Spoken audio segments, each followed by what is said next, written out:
Perfecto. Muy bien. ¿Te hago una señal así? O... Sí.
Hola, buenas tardes.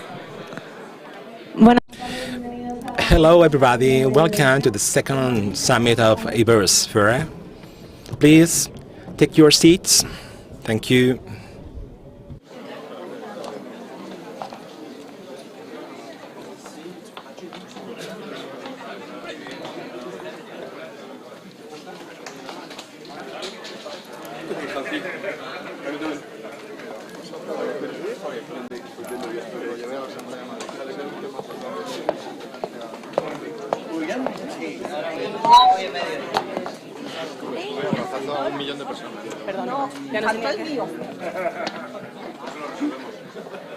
Nos vamos sentando, por Please, let's take our seats right now. Thank you.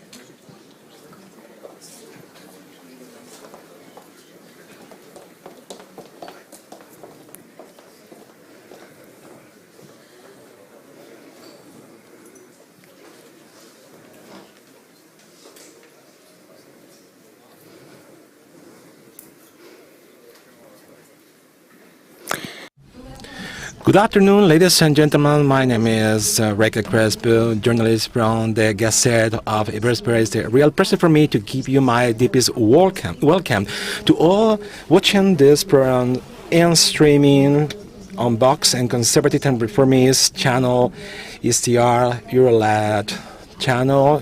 It's a great honor to give you the welcome to this second summit of the Iberosphere organized by ECR Eurolat. This started in June 2021 in Brussels, defending liberty, democracy against the advancing of communism on both sides of the Atlantic.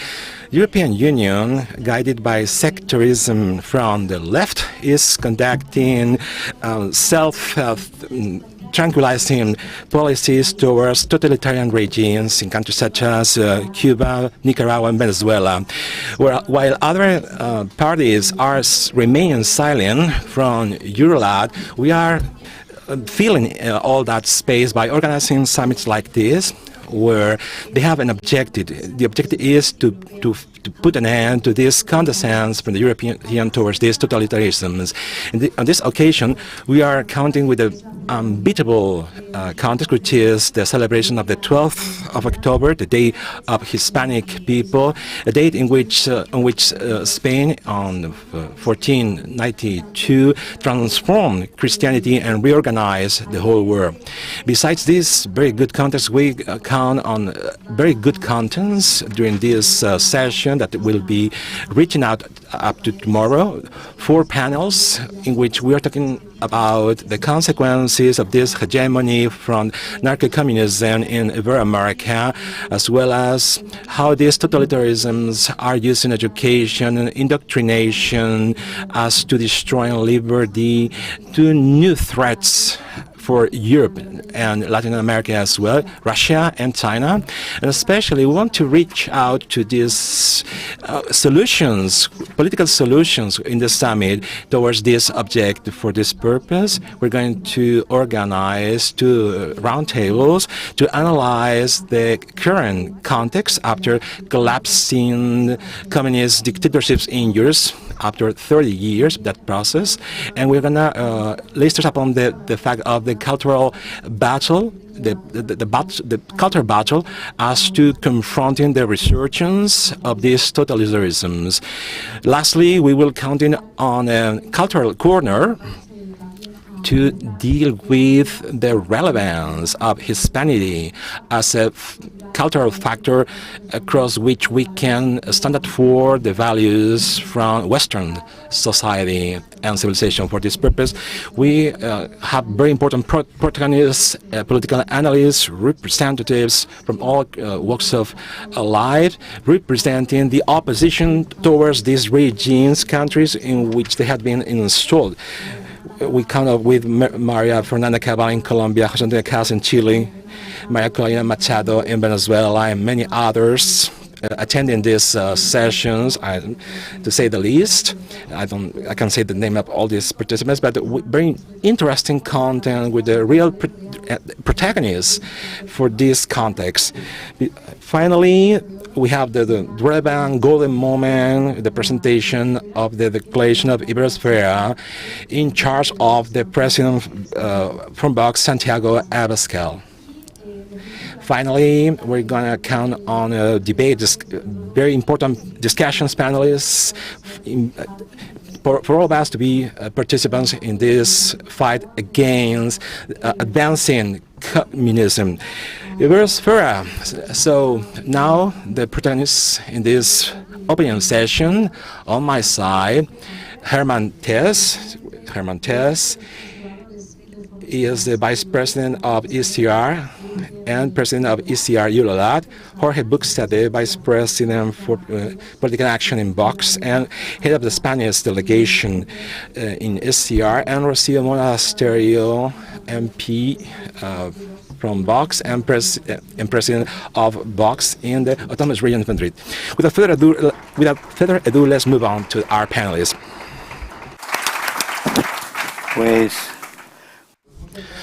Thank you very much. Well, good afternoon, everybody. Thank you for being here. It's a real pleasure for me to share this scenario with all of you on this second summit, Iberosphere, we have organized from the ECR Eurolat in order to mobilize consciousness. And for this purpose, I count with Rocío Monasterio and Jorge Buxtede, two real fighters for this consciousness against the threats democracy is currently experimenting and consummated over the past times, very sketchy schedule as to the main idea underlying this initiative from ECR Eurolat, which is a great initiative thanks to the cooperation of so many people from so many invitees, guests, from across the pond, from the other side of the Atlantic, from the European continent, others from Madrid, proper Madrid. We all share the same idea as to know that we have imminent dangers that are crossing our lives and our roads, and we have to stand up on them. ECR Eurolat Working Group has seen a dramatic thing, which is how Democrats, European Democrats, had been attending in a very passive way, or even collaborative way, or even giving money for them enthusiastically towards the anti-democratic social communist, and communist process that has been imposed in the Latin American continent over the past 20 years. All stems from earlier times. Soy Valdez is with us. Thank you for being here. We all know that Cuba is being, for the past 60 years, spreading dirt around Latin American, resentful feelings, hatred, dirt, the raw materials with which the monstrous and violent movements we have seen and created. Many of these monstrous movements are triumph slowly following a manual. Today we can call it, from the past 30 years, we can clearly call it the Sao Paulo Forum manual, so well described in a book. I do really recommend the book from Alejandro Espena Esclusa, book translated into Italian, into English as well. This book is the cultural fight from the Sao Paulo Forum, explained to us very well which the mechanisms are, the Dramskian's mechanisms of penetration into America and into Europe as well, in order to implement this process leading into this current of which is globalization But inside this globalization leads us towards what I say with a humoristic touch. In Europe, is leading us to the way of social democracy, which is vegan social democracy, and social communism, which is carnivore on the other side of the Atlantic. These two projects complemented, are nourished one from the other, and are funded mutually and reciprocally. We need to remember the words from Josep Borrell, higher representative from the European Union for foreign affairs and security issues. After the 11th of June, this upheaval in Cuba, where Cuban people in their cities started shouting, "We want liberty, freedom, democracy, down with the dictatorship in Cuba." And days after, you said in the parliament, the Josep Borrell team and Josep Borrell after said that the people were on the street protesting because they were missing and lacking some first necessity issues, not reaching into Cuba for this embargo from the United States. This is a grotesque, exponentially thing of this complicity.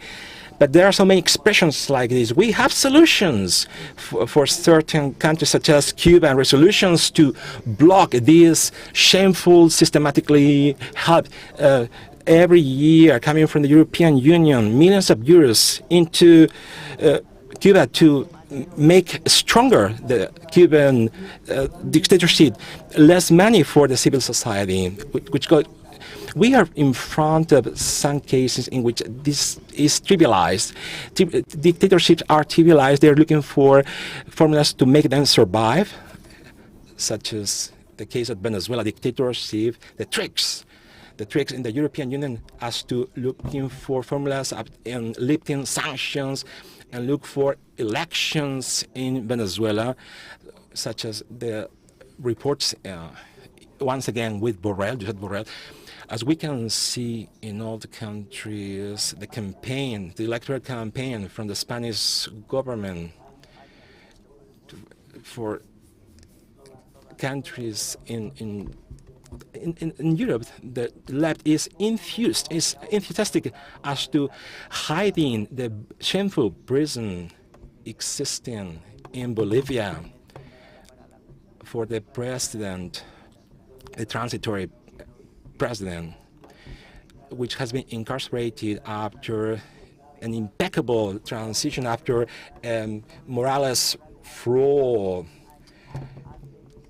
This transition with the support from the European Union and the OEA, and this Bolivian president is imprisoned because of this transition. Narco-communism calls it a coup d'etat. Morales and Arthur dreams are fighting with each other, but that are the same. European Union subscribed a transition, which in this case has put others in prison. We, ECR, achieved that, make it our representative being a finalist for the Sakharov Prize. And in the very end, the Sakharov Prizes are invited for the giving of prizes, but was the very first year finalists were not invited, in which one of Yanez was invited, and they only invited the family of the winner, Navalny. The family from the daughter of Anik was not invited. ECR Eurolat are going to invite Lorena to come to Brussels and denounce this unbeatable and intolerable treatment, the process of the Sao Paulo Forum and the Puebla group, full of faces from all of you, because are from the Workers' Socialist Party and the Puebla group, the progressives. The Progressive International, these are the kind of bases and classes having the very same people in between, the same tactics, the one dimension from the 20s, by making propaganda operations for Stalin. They invented the groups, associations, lawyers for the peace, helps for the change, farmers for the peace, forum for the living together. They are the same people supporting themselves with three figures. We have the current moment in Iberoamerica. The danger is not understanding what is happening. What is happening right now, there is a totalitarian project in action underway, which is the symbiosis, even more perfectionate between the communist movement and the organized crime. It's narco trafficking moving. I don't know if my mic is working properly. Narco trafficking is putting the creases in all the ports of this system, all the Sao Paulo and Puebla group, narco-communism, buying wheels, ministries, mass media, obediences are unthinkable of this infinite flow of money and fans. They have all the fields totally balanced towards their good things. They have media. They don't have scruples. They don't abide by the law because they use different planes. Sao Paulo Forum had governments, guerrillas, terrorism, legal companies, multinational companies, all interconnected in between, moving their own interests and connections. Morales traveling on a flight from Venezuela to go to visit Kirchner. And then he goes to Mexico. The same people, same stuff. The agreements between the Mexican cartels from the Korea Party and Ecuador, they are still in force on the western part of Ecuador. Mexican cartels are there, and they have imposed their own law in Guayaquil. It's a monster, an immense monster, playing with immense resources, taking profit from everything. Jorge Buxade will tell us later. They use these 60 years of conservative, 60 years we concept have disease from our labor. We had been stopping conservatives doing what we should do, and our space had been occupied. Cessation of our function in the church, in education, in information, in communication, in university, in cultures. We conservatives have stopped doing what they should have done. The conservatives, they have been doing their own niche, their own business. They thought, conservatives, that the public rest, the public things were not relevant. As Feijóo says, it's not true. It's not true. Economy is not working if the rest is in the hands of this resentful ideology, hatred ideology, and fundamentally is slavery, the way of reducing people, to remove the sacred character from individuals and make them exchangeable individuals without identity, with no nation, with no roots, with no affections, and individuals viable with the connivance immediately. These are the beings they are creating here and there.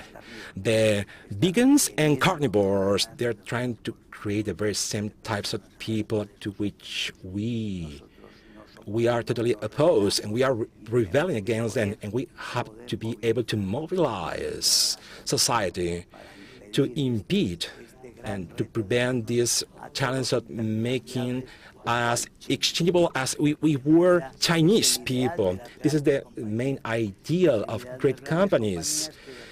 Suddenly, they have the very same interests as with the hordes of communists in general. Like I said, this is just a small sketch of the risks and our hope as to mobilizing everybody in favor of firmness, firm democracy, that the rest of the parties supposedly concepts were not able to put into action. Thank you very much. And I'm now giving the floor to the president of the spokesman for Vox Spain, to the Autonomous Region of Madrid, Rocío Monasterio, member of the Assembly of Madrid. You have the floor. She knows very well Cuba. She knows what is happening there and here as well. Thank you, Herman. Welcome, everybody. I can see faces I do really love. I'm so happy to see again here, because this means that we are all committed to this subject, and we are able to come in from abroad as to standing up for ideas, coming from abroad to position ourselves and to give our faces to support a very important summits like this, giving us hope, excitement, and even for some of us who who have 60 years of history at our backs, people putting that aside. The moment we listen to Jorge and Herman interventions in the European Parliament in Brussels, we get so emotional, because we can see people fighting for opening the eyes of these institutions, the eyes of these governments that are now accomplices for dictatorships and totalitarianism, accomplices of night. When communism comes, the night arrives in our lives. Unfortunately, we are seeing how communism have their own allies, our enemies of liberty, and they also have those meeting their duty of defending liberty, the necessary accomplices for their ignorance, for not understanding deeply how they are conducting themselves. They ended up approving laws or position themselves in a way that facilitate their ways. We saw this in Europe from those years when the Cuban opposition reaching together in the United States. The case of Mrs. Poverini was about to defend Mrs. Mogherini put us aside, let us down, not support us. We saw so many successive years. We can see a totalitarian project undergoing, dominating the dominance of the person based upon flags that many of us are not seeing, which is the new communism, because people think that communism of the Berlin Wall. No. Neo-Marxism, the neo-communism, is the fanaticism, the climate change fanaticism, the genre, the gender, indigenism, new flags to manipulate our individuals and to remove their identities, their anchorage into reality, their capacity as to defending themselves from a totalitarian state, and impeding them have their own initiative and being people, persons. That's their object. They want to nullify our capacity of being people. I want to lay stress upon the fact that we should not only combating our enemies, but also awaken those thinking that can be our allies and are not understanding how we can confront this. We need to implement a network, and we need to denounce when somebody is an accomplice. Last summer, I saw an event in front of the house of Fidel Castro. Everybody wearing a tie. In Galicia, they were conservatives. In Galicia, Spain, northern Spain, and they were commemorating the fact that Fidel Castro was born there. It was not a left party. I can't give you any more clues. We saw it last summer, how with 2,000 years, the Cuban aviation was funded and subsidized. Raúl Castro, the assassin, this money coming from the money from Spain, from the Madrid taxpayers. This is happening This has happened for ignorance, but we have the moral obligations to awaken them. Aren't you? Do you realize that they are putting a carpet for all the totalitarian projects to come here? We need to be clear on education. Education is important. If these communists know about education as to make our children uniform and make them shout patria or death, to put uniforms to our children and opposing to their parents and disenchantering from their families in the name of some ideas coming from totalitarianism. We have to confront all of these from the government, from the institutions, but also we need to put forward and to advance the issue of education. Otherwise, the moment we can be in the institutions talking about this, our children can be totally lost, indoctrinated children, indoctrinated generations in some slogans and ideas. Difficult now to convince them back again that these ideas are not leading into liberty. I want to have some words for all political prisoners such as Llarena, Yañez, and some other Cubans in Nicaragua, all these persecuted without being defended, without having one single voice defending them in many places in the world. All these prisoners thinking, well, those defending liberty forgot about them. Now Europe have this opportunity. Spain has a moral obligation us to re-editing and make valuable these roots, this project. We should be proud of Hispanity, being Hispanic, and to rewrite a history altogether. Hispanity understood as the union of all these countries with really love liberty. If we get united and create these networks and get aligned, we can win. We are very powerful, and we can also make your twist into the road of liberty and to let aside this agenda, totalitarian agenda. Europe has to be refounded into these original values, the values that defending liberty, abandoning this globalist world, all these agendas that has not to do anything with the ideas that in which America was born. We had the opportunity to put a powerful voice.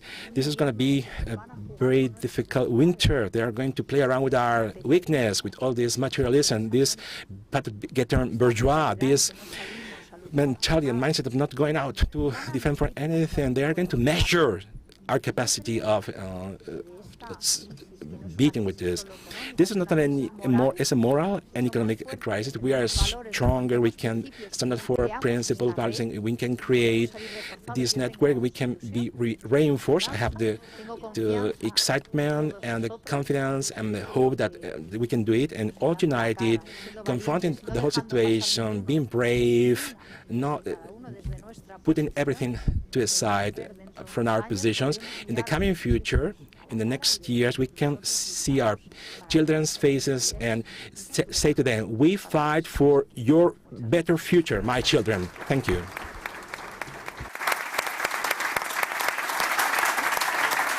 Magnifico. Magnificent, this effort through Hispanity by taking our pertaining fact of Europe and mobilizing European nations for the sake of solidarity, which is our reflex, is our Western reflex, cultural moral, which is Latin America country, very near in faith and religion, and of course in language as well, Spanish. Jorge Buxtede, you have the floor. Jorge Buxtede is the head of Vox in ECR, as the president, member of Vox Spain to the European Parliament, head of Spain delegation of the ECR European Parliament group, member of very valuable man in the president of Spain in Europe, by putting forward a position of firmness into the European conservative movement.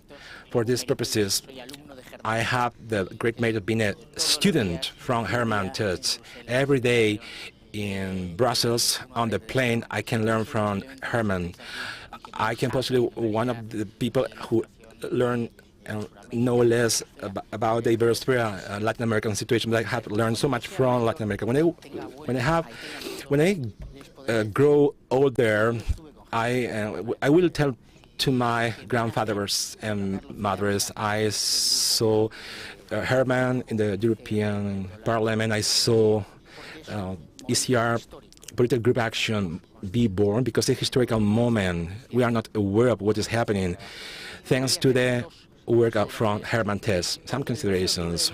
On the 12th of October 1492, Rodina says, Earth, land, a relevant element in Spain. This incipient modern state in Spain 5 centuries ago, after 8 years of reconquest from its land in Rome and Santiago, Spain comes to be a nation, because up to that moment, nations is now a nation outside towards the external.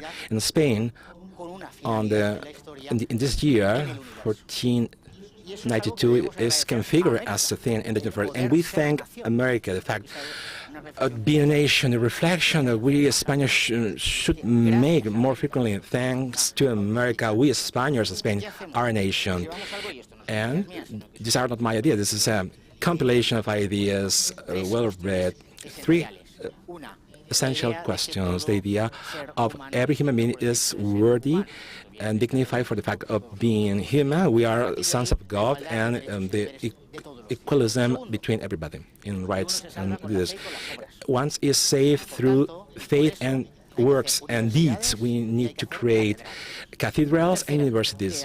And finally, third, the defense of free will and free thinking, which is the fundamentals of democracy.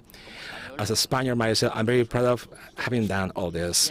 And Spain is the connection between America and Europe.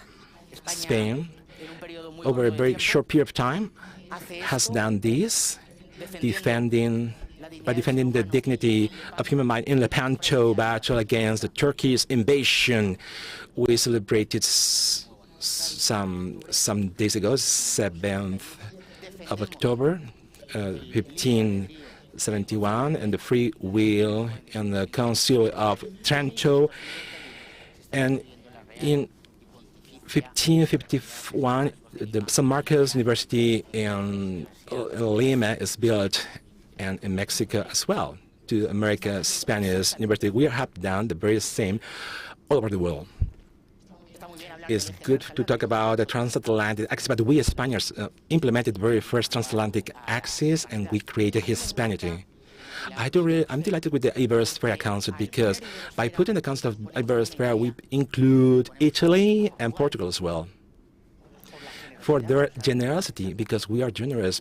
Portugal, Brazil, Italy, and all the Italian communities in Latin America, Hispanic America. I turn around this leaf, and once again, I see Herman Tell's note again.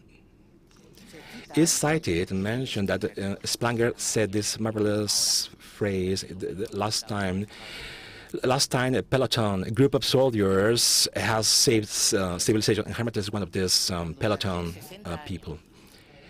Over the 60 years, European and American right has been hidden and concealed in the trenches, covered, not to see bombs falling and avoiding shoots. At this moment, Herman Tets decided to leave their trenches. Herman Tets is one of the soldiers saving civilization. That's why I started my intervention saying, we have to remember these moments, because this working group, ECR Eurolat, founded with Carlo Fidanza Fratelli from Italy, Fridays for Italy in the European country, along with Herman Tess, is the German.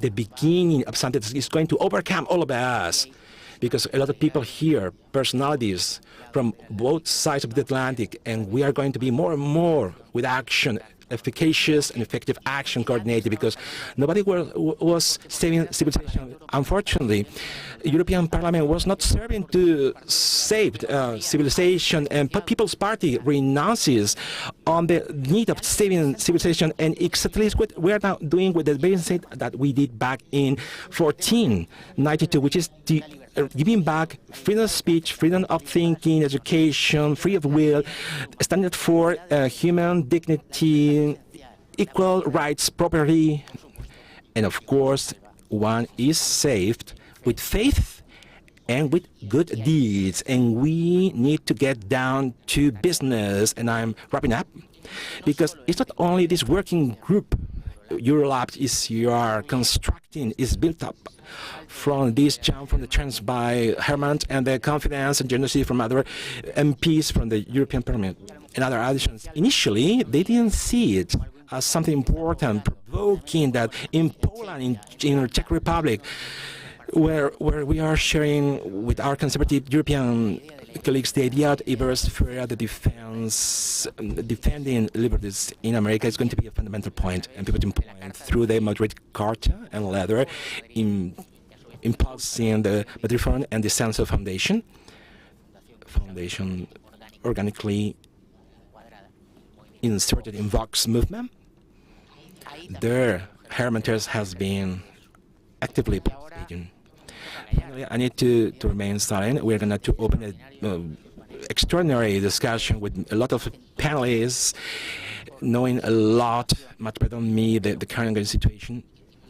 And Santiago Sky is going to put a very good end, which is like saying this perfect circle, leading a social and patriot project here in Spain, setting an example to take on historical responsibilities within the Iberosphere. A very last reflection, my friends. Anyone, I had been in a combat. They explained to me how it worked in a combat. When one jump out of the trench, the rest has to jump out of the trench, because if not, he will be shot. And he will be shot. And we are defending the dignity, the property of all human beings. Thank you very much, Herman Church.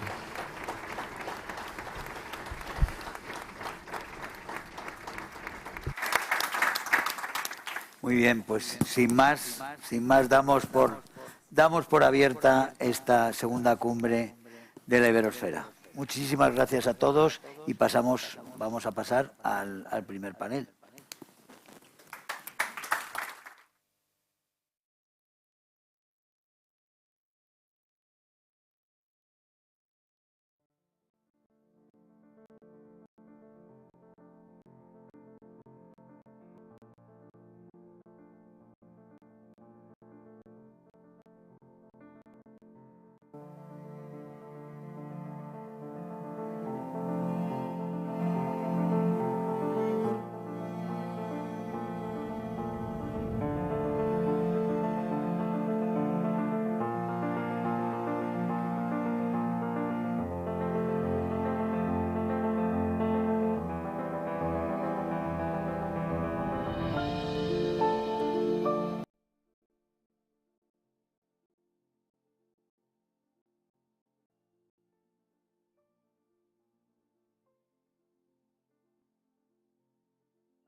bienvenidos a los que nos acompañáis aquí en esta cumbre y a aquellos que lo están viendo en remoto, que sepan que este primer panel se retransmite en streaming exactamente igual que el resto de los que van a suceder a continuación. Lo pueden ver por el canal de YouTube del grupo Vox Europa y si no del grupo ECR Europa. Pero los que estamos aquí en vivo y en directo, que somos muchos y muy afortunados, vamos a arrancar, vamos a tratar de ser rápidos y ir directamente al tema. Ese primer panel lo que intenta, lo que vamos a tratar de descifrar entre todos es cuál es el efecto, cuáles son las consecuencias económicas, políticas, ambientales a todos los niveles de esos regímenes que hoy se instalan en Hispanoamérica, ya que estamos en el Día de la Hispanidad y siempre hay discusiones sobre si hablamos de América Latina, Latinoamérica, Hispanoamérica, en fin, hay distintos términos para que se utilizan y cada cual el que más le gusta. Y tratar de ver exactamente qué países son esos, identificarlos, acotarlos, cuáles responden a esas dictaduras tradicionales, cuáles responden a esas encubiertas, cuáles son los peligros en potencia, cuáles son los peligros reales, cómo se puede solucionar y cómo. And we see that it depends on communism, the modern communism, socialism, and we see that from the half of the 19th century and this century we have drug trafficking controlled governments. We have connection problems, we'll try to solve this, but be patient, we're going to have a perfect sound. First person is Victor Gonzalez from Portugal. He is Vox deputy, MP from Vox, and he is a Foreign Affairs deputy.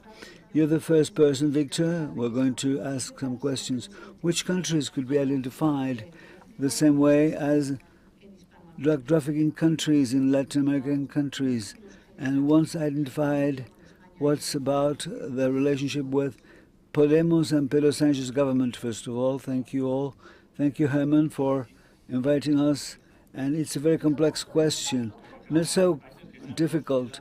We have countries that are narco-communist countries, drug trafficking countries. Cuba is a country that has exported, unfortunately, this evil to the region.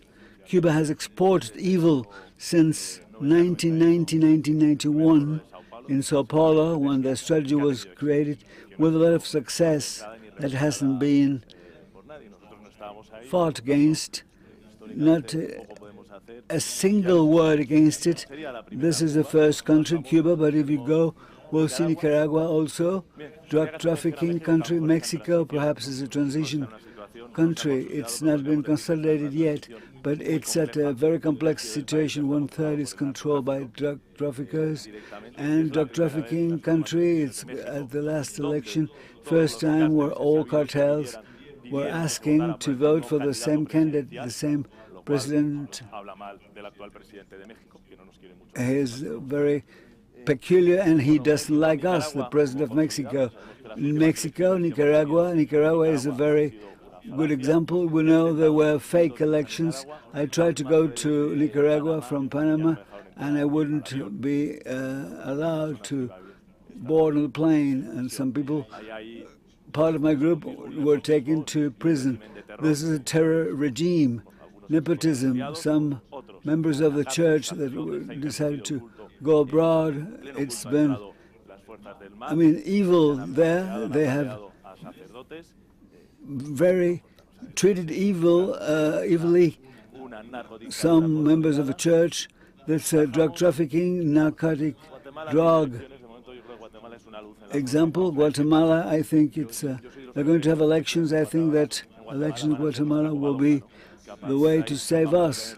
From that moment on, we'll have good moments and we'll be very happy, and we'll have to work for this situation. Panama, with a government that is the member of the party, is part of Sao Paulo Forum, but last time I was there, I was with the president of the parliament, and the American presence is still there.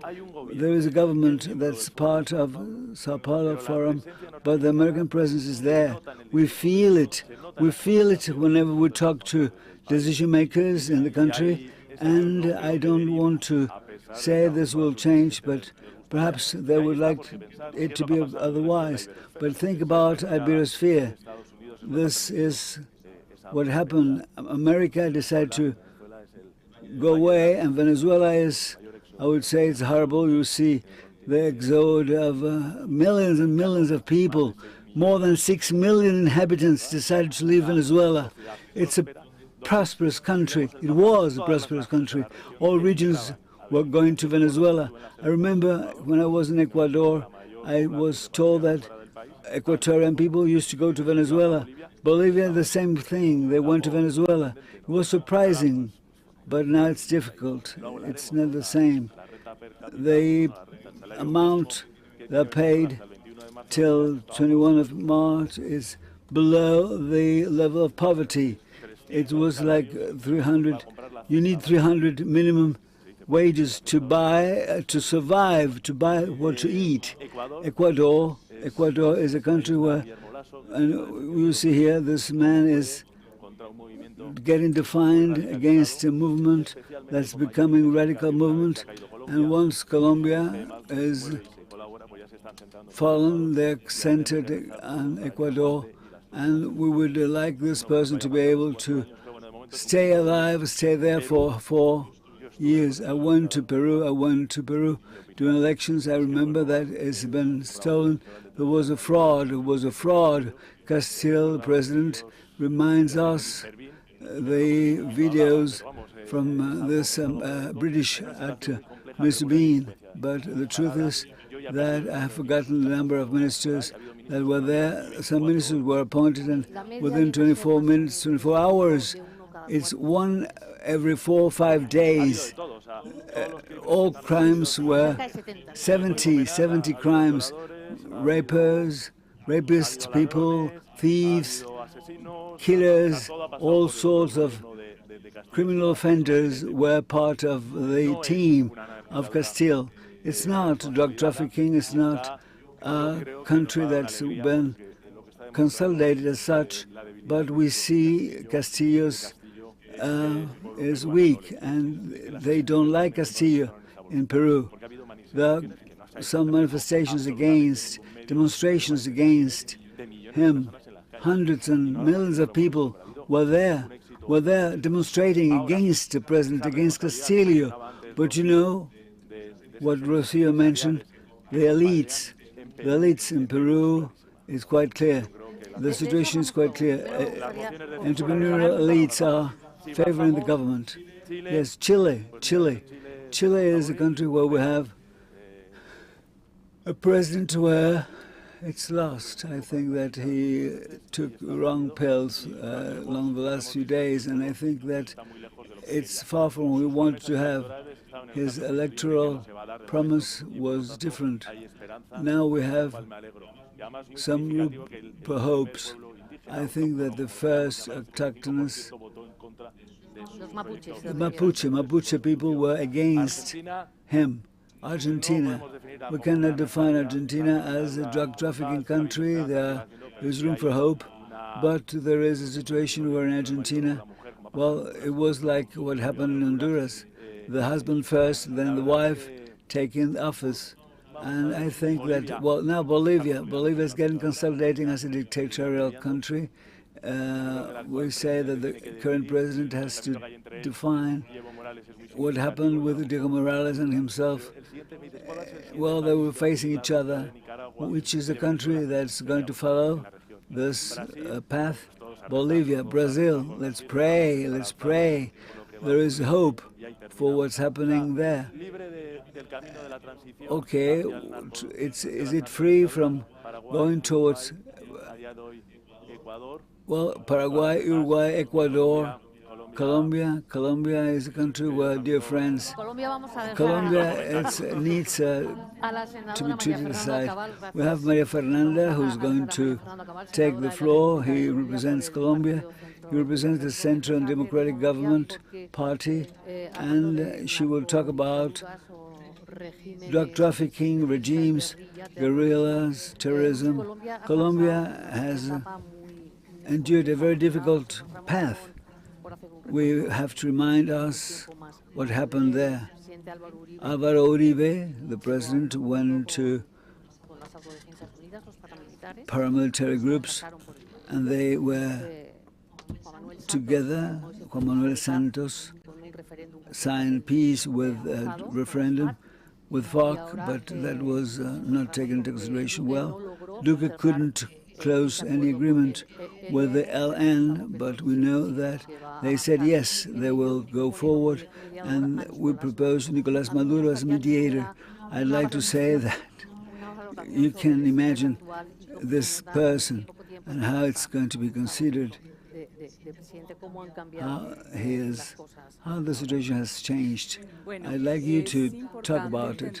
It's important to understand that when Uribe took power, when he took office, Colombia was a failed state, and he fought against drug trafficking, and he could reduce these to 40,000 items.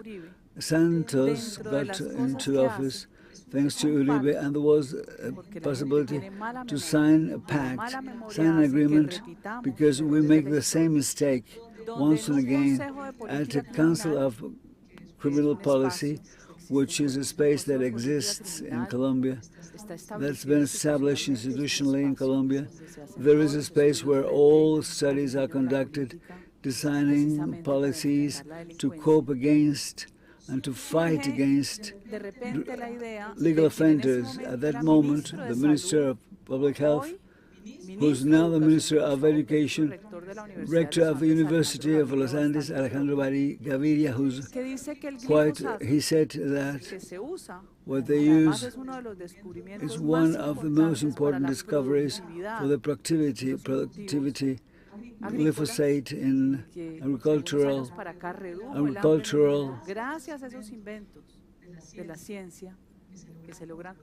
fertilizers. That's how they could control a lot of illnesses, fighting against plague, and that could enhance productivity, but not for glyphosate is good for everything, but not for cocaine. It's bad for health. And I would always remind the moment when the doctor said that glyphosate could produce cancer, according to the Minister of Public Health, who said that this would induce cancer. And everyone but one, because the brave people will save mankind. That was Alejandro Ordóñez, the only one who was able to vote against that law. He was the only one who had moral light to cope the destruction induced by Juan Manuel Santos. The only light to see there was room for hope for us. This is why I share with Victor what was said. We have to have reference and not to lose faith, because this is a faith battle. It's a spiritual battle. And we have to say that that's why there was said glyphosate induced cancer. And then there was exponential growth of hectares of cocaine production. There was the criminal offenders' activities. Juan Manuel Santos won the Nobel Prize, because that's another fake, another international wrong thing, because he lost the plebiscite. And he lost it, and he was against what was said, because all the money was given to corrupt managers, corrupt entrepreneurial people. Because I went there, I was saying, and people were saying no, no, no, and people were saying no. Poverty was no. They were saying no, we have been victims of FARC, and we were stolen. We were stolen, and it was imposed to us. Because you have to understand this. This is a communist agenda, communist program that's been imported. It's not our communism, but that is the alliance of revolutionary elites, because that's why the Colombian elite has been playing around for years and years and making a lot of money, like Borgia family, because they have very, very peculiar ways of making money. Juan Manuel Santos Juan Manuel Santos took the election with Odebrecht, Lula, corruption, and he decided to steal this. It was stolen. In some countries, they were condemned. Here, no, they got the Nobel Prize. He was awardee. And I would say that those are very dear people, but parrots. It is that nothing is for free. They say, well, they said, Perez Maura said, it has been negotiated according to 20-year exploitation of oil resources in Colombia. So Uribe legacy is there, in spite of the fact that after 8 years, Juan Manuel Santos was full of loyalty. We won. But the truth is that the level to cope with challenges. He was getting in a comfortable position, and judges, whatever judge at a given municipality was told not to fumigate. And then we went to the Constitutional Court, and they were against faculty of the safety, national safety. And there was a conflict where that was said. And Petro arrived, but Petro didn't arrive because he was able to convince people. No. He was there because he was very clever, and we have to say he was clever. Petro was the one who was leftish person constructing fake realities and selling this to ingenious people, to stupid people, because the one who thinks that the country will be solving problems and the stupid person thinking that the person is buying a ticket to go to the hell. Yes, but Petro was not a known person. Yes, but he had been a very poor politician in Bogota. Whenever we see it, there is a socialist mayor in Cali, my city, Medellin. They decided to split, and then Petro didn't win alone. He was supported by Juan Manuel Santos, the establishment, the corrupted establishment, revolutionary elite. This is why they are now helping Petro. This is why Petro, all of a sudden, and now I have to say that it seems extremely negative, but they do whatever they like to do. And we'll have to ask, okay, well, let's say if I can, and nominate a person or not, and we have to govern with what it's been proposed by the government. Petro appointed to all the guerrilleros, all of them, some active guerrilleros, some people who decided to quit. But they said no fumigation. They said we're going to have natural production. No glyphosate. It's forbidden.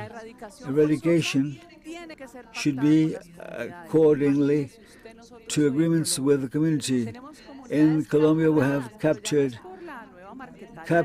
people because of the cartel from Sinaloa that is governing there. Sinaloa cartel is present as different regions.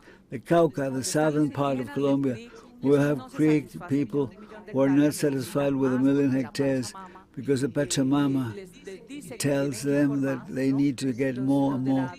They have the identity saying that they will destroy the statue of Las Casas.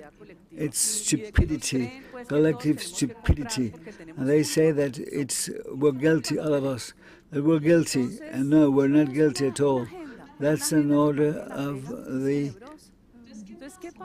things, and it's a very negative evil. Today, Colombia looks like Mexico. Tumaco at the Pacifico, we have the black people there, and we see people from the cartel. We see them listening to mariachi music. The Cauca, the southern, is full of Sinaloa. The Catatumbo, who's producing coca, next to Venezuela. It's full of the Sinaloa cartel. And Petro said you have to have an agreement. But something happened with a meeting with Blinken from the State Department, because Petro think he could play alone, but American people are not good, but not so. Sometimes they behave well, sometimes they behave not so well. And they said that after the meeting, he said it was necessary to continue eradicating things.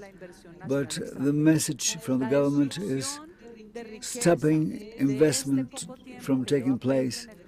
And we say that destruction is taking place whenever they're going to, when they say no, let's not explore for oil because we need renewable sources of energy.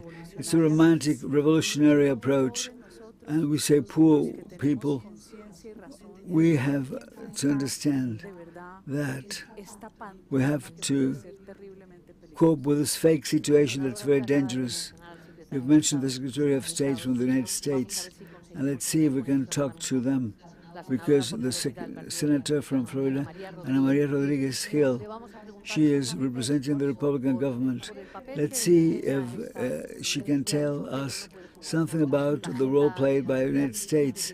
Ecological agenda, well, you know, the United States, they have a word to say. How about the truth situation of the United States?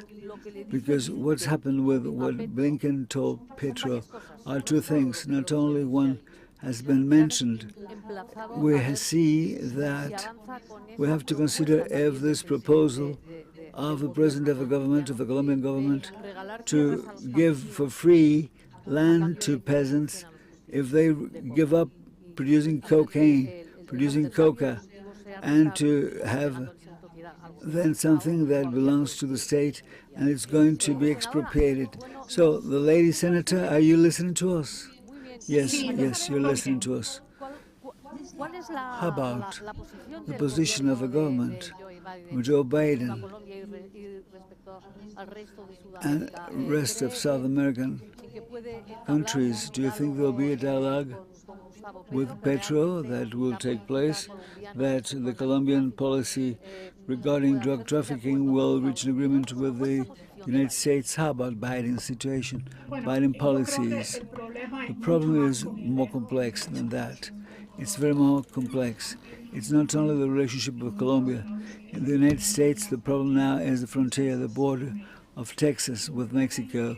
And the problem is that the former administration, Donald Trump's administration, was about to achieve or to construct the barrier to avoid people from trespassing easily into our country. What happened is that Biden just said to the world that we were open to newcomers and people could come freely through this new pathway without any restriction, any reproaches. We could give the go-ahead to them. No problem at all. We're telling the cartels, we're telling drug traffickers from Colombia, from everywhere, that people can take into a country, be taken into a country, drugs could be taken into a country. Everything is allowed.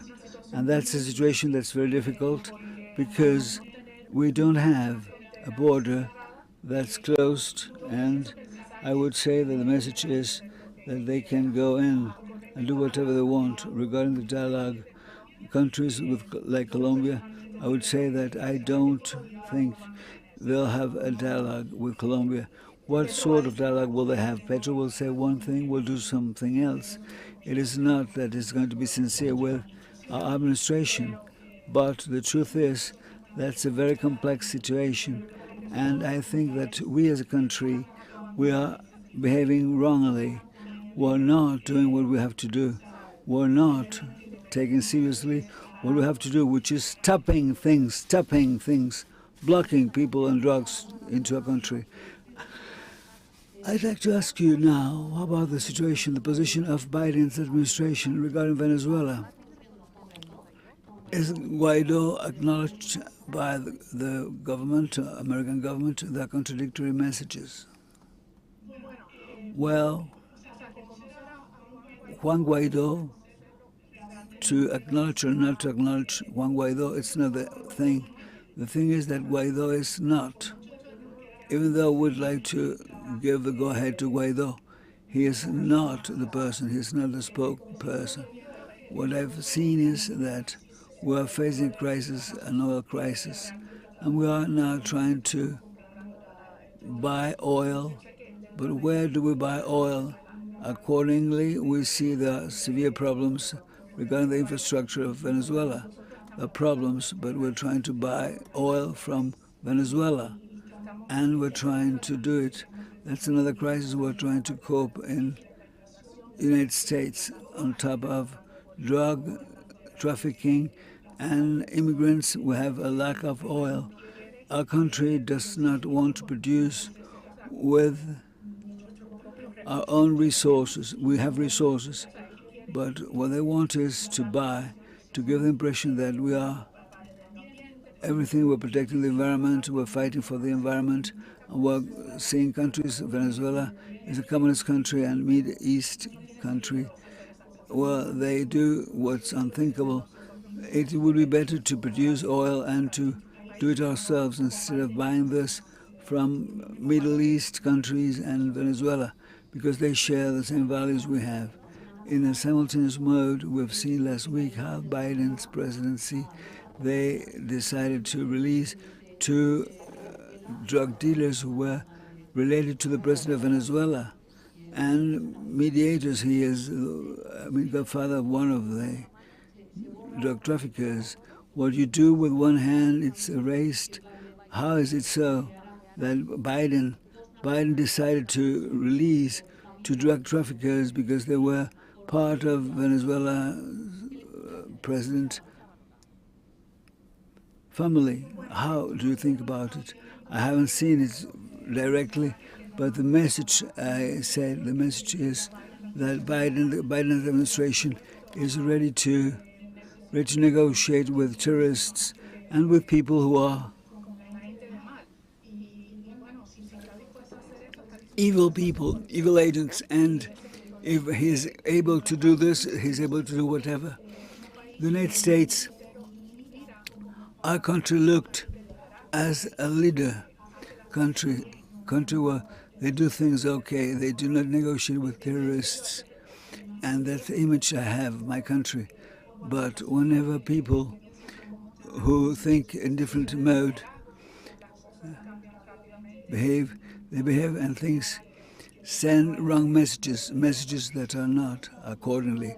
The United States perhaps shouldn't have done things correctly. If the reputation is wrong, it's a bad image. The United States, they're saying they're investing money, but I don't know if it is correct. How could you explain the situation? Bad reputation, lots of money.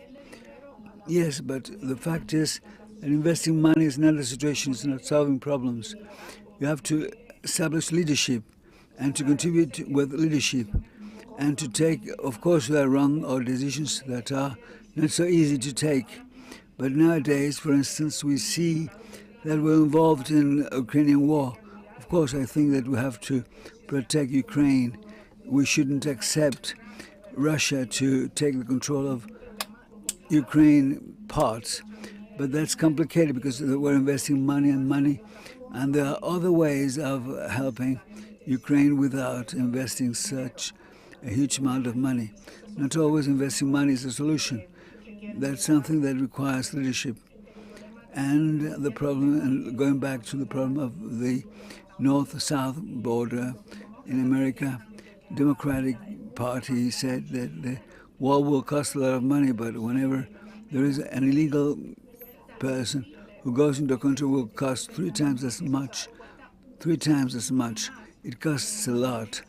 I'm saying, I'm inventing a figure, but to give them money, to give them a shelter, to give them food, it's very expensive. We can say you can come, but legally.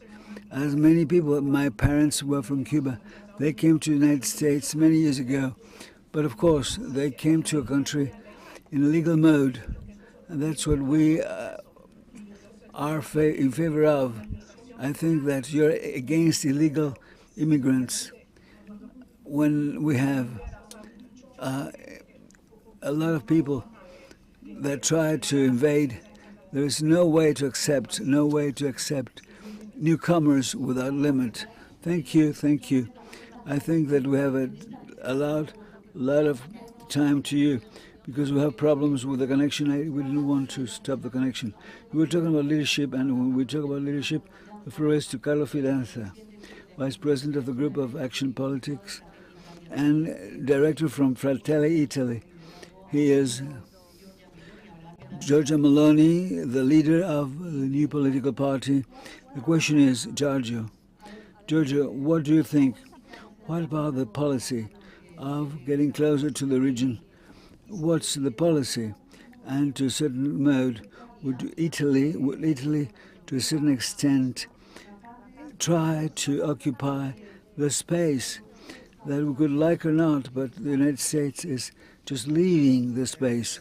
I have to to give my story to you because I have to oblige you to listen to my humble English instead of my bad Spanish. So please give me your forgive. First of all, thank you for the invitation, and thanks to Herman. Where is him? Okay, because I just have to completely share the words that I listened from Jorge Buxade about the strong commitment that Herman put into this battle. He wanted me to be with him from the very beginning of this, but I agree with Jorge. He is the best representative of this battle all over the European Parliament. We can say maybe more, but I can assure you that as a minimum in the European Parliament, where this matter was completely outside of the agenda, we can say, and we put it into the agenda thanks to this initiative that we took and he took, first of all, as European Conservative and Reformist Group. Why? Because we suffer of a sort of syndrome of this European Union that is very heavy when it tries to impose bureaucracy over bureaucracy, but it is very weak when it is needed to be present in the geopolitical scenarios where it is completely unable to exercise soft power or some kind of power that it's not used in any case, we can say. And we see this phenomenon every day. We saw the last time, maybe a few days ago, about Nicaragua, when we listened to the words of Josep Borrell about this, that were words of nothing. We can say we are in a very bad situation. You perfectly know. We have the Catholic Church that is the only presence remained on the ground, trying to oppose the regime. After that, the 7 or 8, I think, candidates of the opposition were imprisoned a few months before the last legislative elections at the end of 2021. And the only response from the European Union is just some weak sanctions to the wife of the president and nothing more. And this is just a sign of this weakness that we have when we deal with the Latin American issue in general. But there's something more. We were listening about the energy issues, and there's something wrong in this world, we can say, because in Europe we are receiving or trying to buy natural gas from the US. The US are trying to buy oil from Venezuela. Every one of us were depending from Russia, from their gas. So why? Why? There's something wrong. Because in the last decades, all these countries, and for sure European Union, decided to be more dependent towards hostile countries or not affordable countries, we can say, and not to develop its own energy sources, its own investments in the energy field for different reasons. Not the last reason also is the ideological approach of the green left that is blocking more and more all the investments that we have to do in our member states. And the consequence is what we are seeing now in Europe, but it's something that is worrying also in Latin America, because the issue of the raw materials is crucial also in the Latin America, because when you can't control or when you decide not to control your raw materials, you become completely dependent from others. And this is what we are seeing also in some Latin American countries. When we were together in Argentina for the last meeting of the Eurolat Assembly, that was a terrible experience for us. We were involved in some propaganda rally of the Presidenta Kirchner, and we saw that that country was full of lithium, for example, in the mountains in the north of the country, if I'm not wrong, and they left the control and the property of these mines to the Chinese already.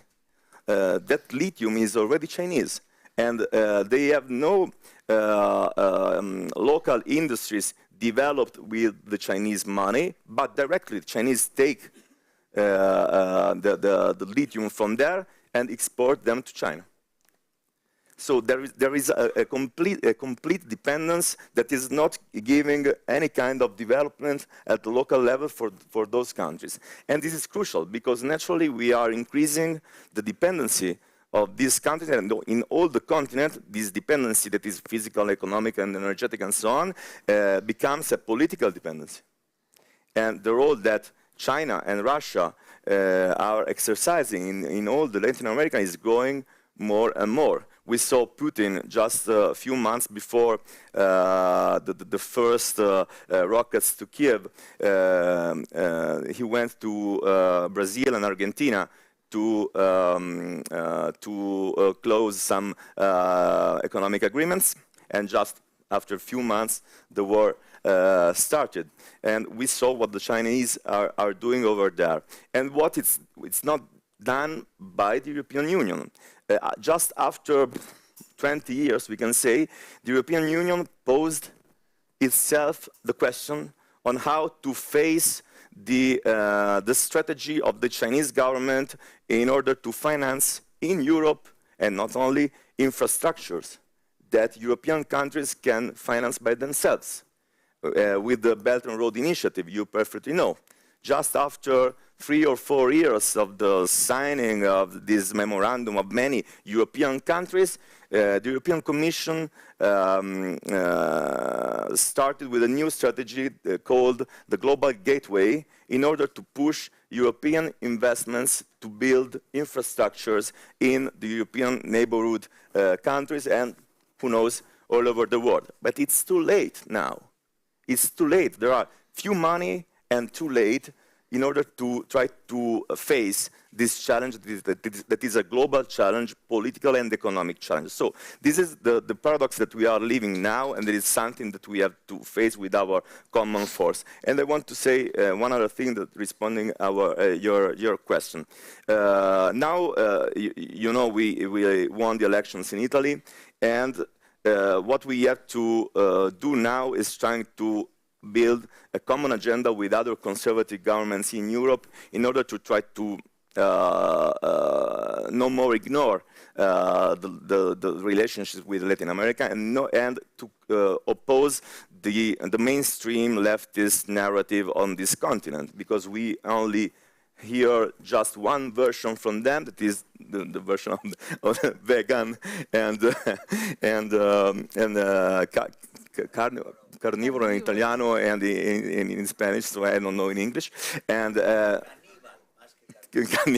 cannibal instead of carnivoro, and we just know this version, and I think that we can work on a different agenda and on a different narrative together with the other conservative governments in the EU. Naturally, we should be a bit more, bit closer to this, because we know that we have millions and millions of Italian descendant citizens in all the Latin America. So it's up to us, I think, but it's needed from our side your support in order to have daily updates, inputs, suggestions, advice, and informations, moreover, on how we can tackle this challenge together. This is fundamental for us, because naturally we want to change the view on many issues, and naturally the relationship with Latin America is one of these. And finally, I want to say why. Because we are in the middle of a geopolitical crisis. We have the war at our doors, and in this moment we can't lose Latin America, because Latin America is part of our common civilization, is part of our common roots, is part of our common identity, is part of our free world, should be part of our free world. Founded on democracy and personal freedom, liberty, private ownership, and so on. So we have to defend these values and to strengthen these ties, because if we lose not only Africa, that is almost completely lost, but if we lose also Latin America, the West is alone in the world. It's an illusion that we are strong, powerful, big, and so on. If you look at the map, at the global map, we are quite alone now. So there's something wrong also on this, and we can't accept to lose also Latin America. That is part of our common identity. Thank you. Never is late to do good things. Victor said about Italians. Currently, there are also a lot of Spaniards in Latin America. Spain, for a long time, was one of the first investors in the United States. Now China is taking over from us. I would like to know much more your opinion about what Carlos said about the current ongoing scenario. We can change and interchange the turns on the floor. Carlos said something which is, it's natural that Italy is being projected into Latin America through Spain due to historical reasons. We had been nations historically united, sharing the blood on the battlefield. The Panto battle is normal for us. That these historical things like this, for this affinity, the similarity with the Hispanity from Italy, we need to understand Hispanity, putting Italy inside as well. Two things.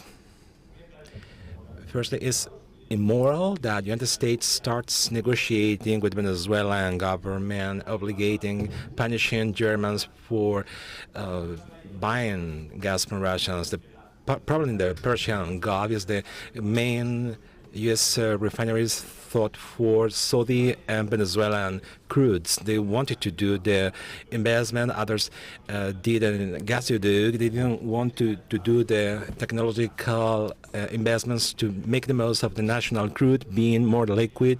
A refinery is not to put a crude and you get gasoline or petrol. They have very complex processes, and it costs a lot of money to update refineries. So by giving oxygen to the enemy is double standards, double morals.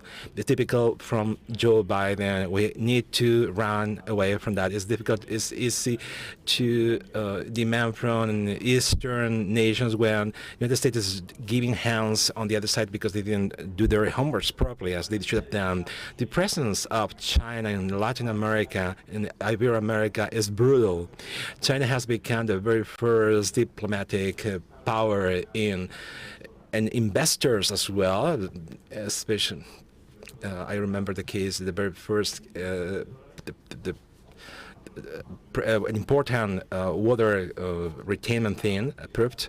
This waterfall cascade was done with sovereign Argentinian debt when Argentina was broke, and Chinese admitted the system of corruption from political class exported into Africa brutally, and unfortunately in Latin America as well, is the biggest port being constructed and built in Hispanoamerica is made by the China National Construction Company for some terrains owned by a mining company from China, and the Pacific is going to be the biggest port in the whole South America, where the new plane carriers are going to enter, launched by Chinese. China has become the very first investor in Peru, where its president is brutal as well, Chile as well, where North American president is not. And the Spanish, neither. Spanish have still a lot of presence. 2,000 work positions directly in Peru, formal economy with great quality, because these people are being paid and charging the social security. For Peru is very important. Spanish investment. China is all over the world. It's in Bolivia as well. Chinese are present in Honduras, in El Salvador as well. Twitter Shiro is red, and their Twitter is like a paradise, tax haven. The United States has retired from this. Obama did it. Their U.S. companies are not there, as their investing power is doing with a great cause regarding the demands made by the Western European companies as to human rights, dignified salaries, avoiding exploitations, and for mining and meat companies, standards are required, because this impact the training extraction list. You also mentioned Bukele. One of the main position statements made out of this axis you have properly described before is the convening and the creation of new constitution, putting on the table. Maria Fernanda, do you think that in the mind of the current Colombia President Gustavo Petro, there is also a final objective as to following upon the roadmap created by Hugo Chavez, and Chile as well, on the Bolivarian axis? Those mentioned presidents, not countries where they have chance. Korea, Evo Morales, Kirchner in Argentina. The initiative from Bolinch is different, because the convening of the Constituent Chile Assembly is by Piñera, and he failed. He made it as proper. Gustavo Petro in Colombia is following the same road. Is the denominating factor for this government? Yes, he does. We need to clarify that the current ongoing pressure exerted on Piñera when all this violence, social violence, rose up, social breakup in October 2019. This is labeled by communists. The breakup. This is in Colombia. In Colombia is drug trafficking funded, guerrilla, take of power. Is in Colombia is how I put it myself. There's always an impronta, a seal, a characteristic, permanent characteristic inside all these governors and rulers, because they incredibly mimic sovereign absolutist monarchies. They are Latin American rulers that they like to look like the monarch, the European monarchs, like Louis XIV in France, Francis I, or Henry VIII in England. These American rulers, they want to be absolutists, as not to have the separation of powers. They want to take on all the powers for themselves. They want to have serfs and slaves, and servants. The novel of the hierarchy of terrorist guerrillas in Colombia, the secretariat was the monarchy, and underneath there was slave farmers and sexually abused girls. One should conduct a sociological analysis as to the conducts and behaviors of these barbarians that want to feel themselves monarchs. I have my own doubts as if Petro in Colombia wants himself to change the constitution to perpetuate himself because he prides himself to have contributed with the constitution of 1995, the M19, like saying that he has been an author of this constitution. They like mouth-watering, like saying this. I didn't see him say he wanted to change it. Nonetheless, the formula he's using as to giving autonomies in certain regions as to reaching peace agreements in areas which are outside the legitimized control, the control is by illegal groups. It's a way of dismember the territory. It's a way of submitting all these populations into displacement, slavery, and death, as not to experience anything else. When you have a full amount of demands that he is establishing through this new peace agreement as law-abiding, you, Petro in Colombia, you're going to have a lot of communities slave with their signs behind, aspirate. A communist wants something impossible to achieve because they are insatiable. They make their wishes into rights as to the mind, human mind to get bigger, and there's no way to satiate, to quench for your thirst in your needs. It seems like not. Petro didn't manifest himself because he likes Constitution 1991, but what Petro is doing is moving into the risks to so real that the anarchy by taking generals back and suppressing generals in Colombia who protected citizens and the police. Our army in Colombia conducted the most important operation as rescuing in the Jaque operation when he removed the hijackers from the jaws of Americans, Betancourt soldiers in captivity. When one's describe what Petro in Colombia is doing, where does this guy want to get forward? Petro is destroying all the richness, making promises that can be achieved. And about the borders and frontiers, I want to say something, Victor. Venezuela was diluted as a nation, as a state nation. Venezuela now is a cave of pirates, where Chinese, Iranians, and Russians are there. Now, Professor Carvalho told me 15 years ago the new marriage laboratory between Iran, Islam, and Venezuela, which is supposed to be Catholic Christian, now Venezuela looks into the Islam communism. This symbiosis has been achieved in Venezuela. Iran is ruling and exporting the revolution into Venezuela, the act of terror in Argentina. Now Cristina Kirchner, the assassination of Nisman.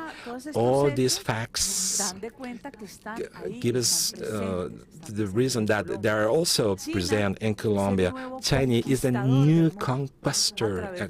He's doing conquest with the parallel diplomacy and with the Czechs. China wants to reach to the Callao port and also to the Ecuador coasts in Ecuador and the Pacific. China, Iran, and Russia are conducting playing games in the frontiers. They are sponsoring and funding violent demonstrations to turn down Lasso in Ecuador. This makes sense because they want the Pacific Ocean completely as a whole, because the Pacific is giving them the power of intervention in Latin America. It's important for us to understand it. I want to add upon that the The Ecuador debt with China is significant from the Korea epoch, and over the electoral process, the delegation of electoral observers from China was a huge amount of people. I didn't see them in Peru. And Ecuador, so many electoral observers from China.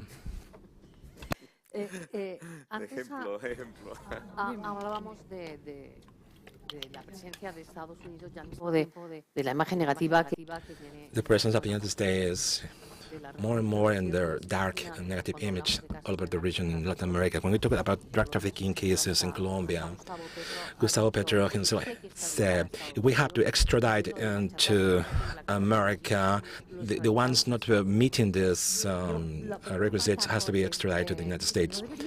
Should Europe not also exercise this role? The United States is demanding the extradition of several drug trafficker lords because USA says it's an affected country. Europe is also affected. Have you ever thought about doing something similar?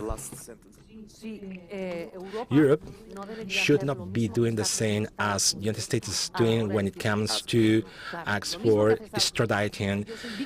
I'm a victim from your drug trafficking because my people is consuming. Businesses are doing here in Europe. The organized crime is also in the United States, but in Europe we have the same problem. Gustavo Petro in Colombia did several categories of drug traffickers. In Madrid, we also had high quality, rich doing.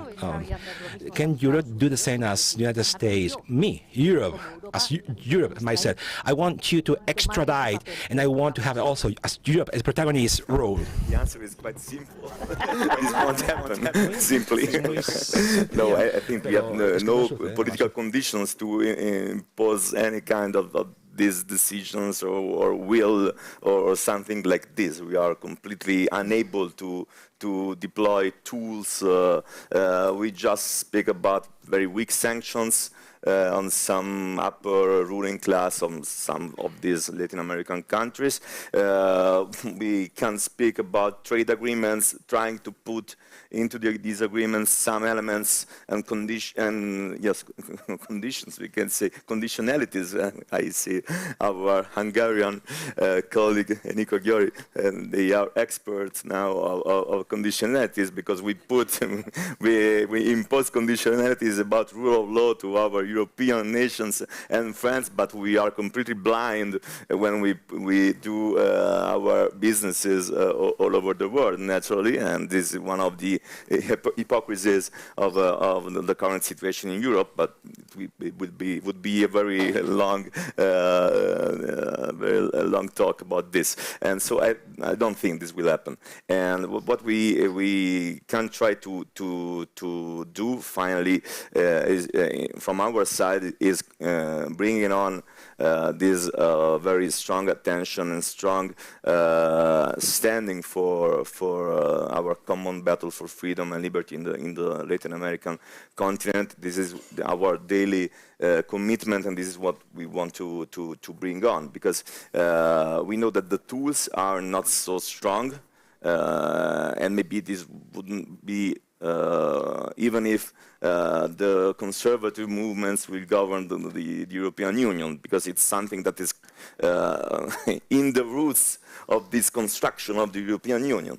But at the end, I think that what we saw in the recent years is that when we have some strong political commitment and we have a common vision and mission, we can decide to do something.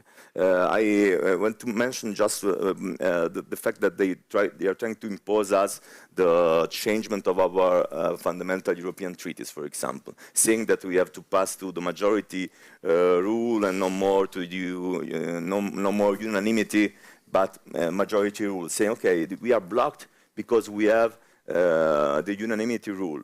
It's false in my opinion, because, for example, and I mentioned something that may be difficult for many of us, because we had different positions on this. When they decided to buy, to centralize and buy from Brussels the vaccines, They decided in 1 week, and they bought it.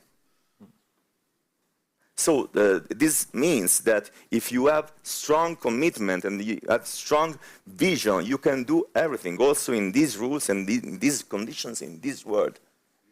The problem is that there is a lack of vision and lack of will. And this is what we are trying to change in our daily work in the European Union. Nos quedan 5 minutitos, pero bueno, no hay voluntad, te voy a dar. We only had 5 minutes left to talk. Of course, I will give you some time. Let's wrap up. A very short roundtable wrap up. As Carlos said, there's no commitment, it's not will. Can you make some subtle comments about this? The dream of every prisoner in a prison in South America, Central America, is to wrap up in being in Spain, because the money a prisoner can earn in Spain working in the prison is over the average salary in Costa Rica. Misery for $100 per month, and a prisoner from Latin America in Spain would be earning a lot of money. Spanish prisons are not the same as American U.S. prisons, very strong, firm, harsh U.S. prisons. I like what the socialist Danish government did for the criminals, immigrants. They rented positions and places in Kosovo, and Danish government sends criminals into Kosovo. Oh, it's an enormous, huge cause. We won't do it here. We are narco traffickers giving cocaine to cross the pond. If they reach it good, they are stopped in Spain, ending up in Spanish prisons.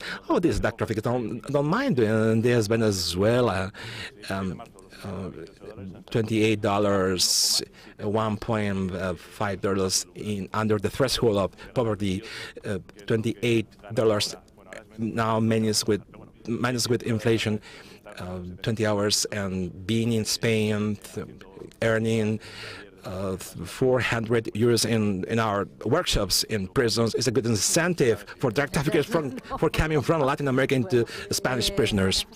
Maria Fernanda, this scenario we're living through is like kind of a revival we saw before at the very beginning of the 2000s. In the region, the position that we should be saying mea culpa, some bad formulas, bad things done, the others are clever than us.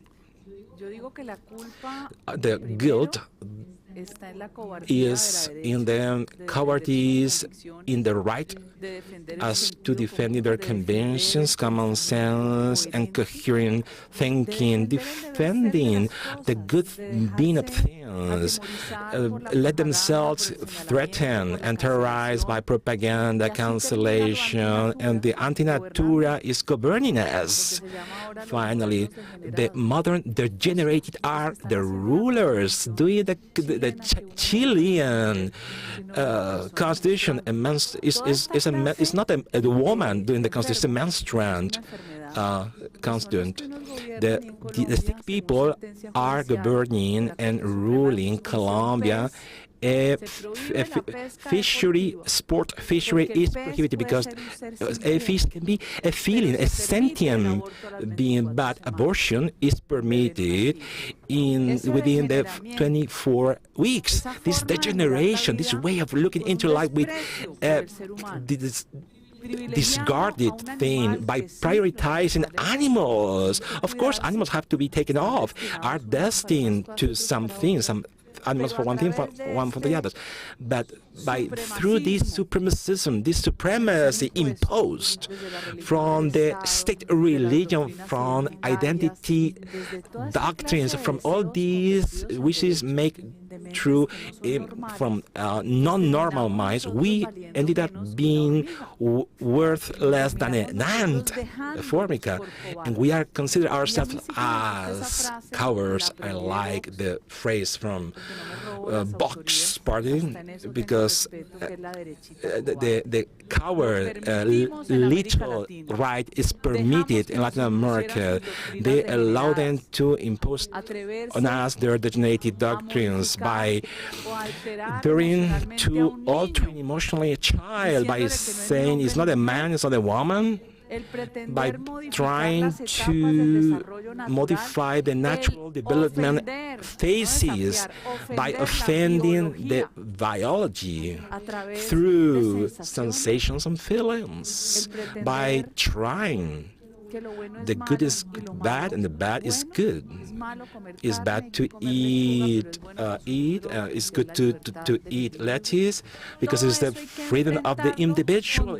All this has to be confronted with determination because we are in front of the destruction of all the Jew-Christian civilization in front of our faces. It's been the right is going to be blamed because they were interested in making money and not seeing the fragile young and children minds are altered and a very tight-fisted right, not investing their money when the left is having all the fundings from drug trafficking and corruption.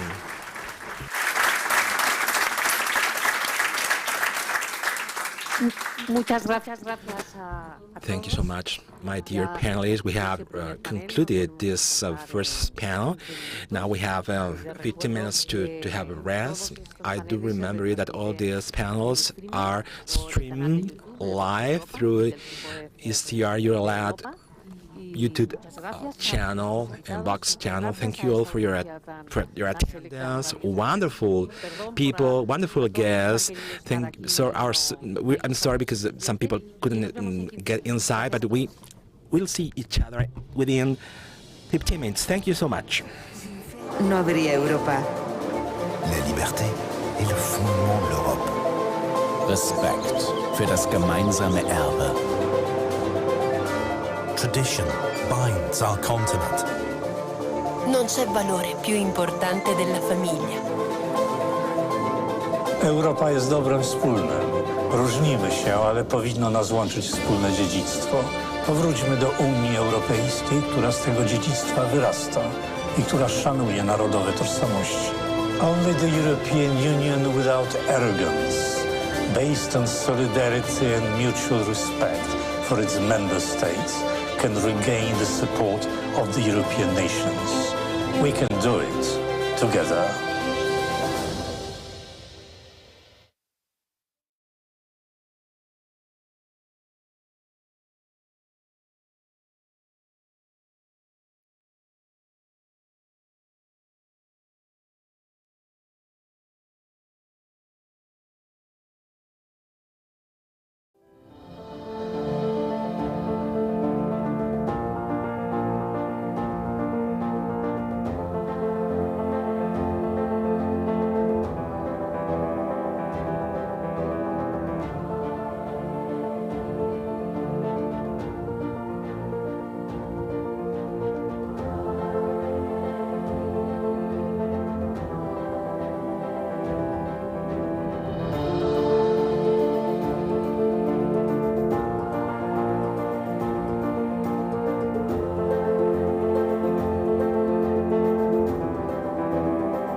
Please take your seats. Let's go back to your seats. Thank you. We are about to start the second panel.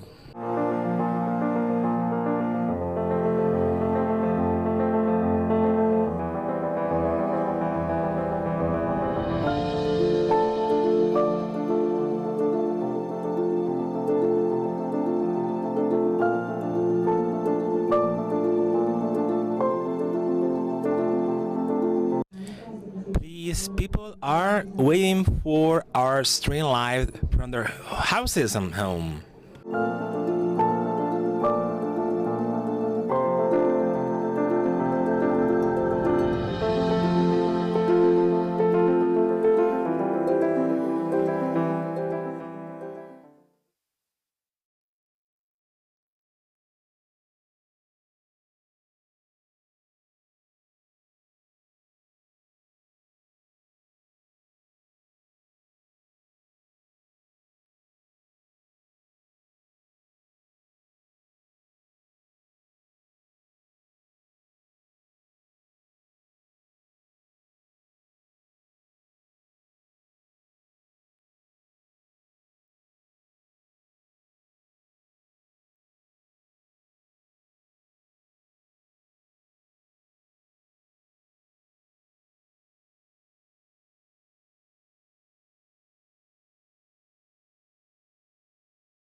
Very good afternoon. We are still back with all of you. In the second panel, we remind you that you can follow us streaming live on Vox Europe channel or ECR Eurolat YouTube channel. New guests, new topic, new subject matter. As you can read, it's hard to read and to say, but in this regard, we all are going to be on the same page. We all agree to it, even those who are not currently members of this roundtable or this or other ideology. No matter your political color, your mindset is, we all are going to concentrate on that. How the cultural war is destroying democracies and freedoms in the European Union and Iberoamerica, the education, indoctrination of the masses. Some say people are doing it from their left, some others from their right. The truth is that in Latin America and Spain and part of Europe has been a contagion effect by having Cuba on the backs, by calling it and labeling the war, the cultural and war, and this battle has been won by the left until now. Some questions arising: why is this way? The same war, the same cultural and educational war in all countries. evolution and how we can win this last battle and not to consider this battle be lost. Our first invitee guest now from the left, Enrico Giori, Hungary Fidesz Party, member of Fidesz to the European Parliament, former Secretary of State for European Affairs in the Ministry of Foreign Affairs, former Hungarian ambassador to Spain.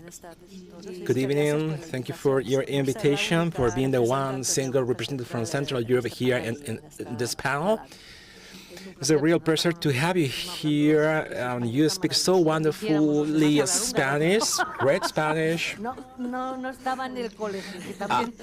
Okay, the language issues have a lot to do about indoctrination and cultural wars. Let's start by talking about the current Hungarian situation in the European Union as to the changes your government has done. Viktor Orban government for demands of Brussels, some others changes on their own will. Very firstly, by starting where Hungary is Central European country, 10 million people, population in a territory of 93,000 kilometers squares as the measurements at Portugal or Greece. Hungary, the Orban government won the elections with 2/3 of the mandates by demonstrating a clear will from the Hungarian people of change, total change. Hungary, after 2 mandates of socialist liberal countries, was into ashes, into ramsacks, a lot of moral and corruption cases, tremendous battling corruption, block democratic institutions. Political parties didn't agree about the appointments, the economic situation depending on the monetary fund, not having free hands in areas to implementing their own economic policy. Would that be very important for Hungary? Things are like this. With this so clear mandate, Orban government started fundamental reforms. With a new constitution, we need to know that after the change of regime in 1990, since then until 2010, no governing Hungary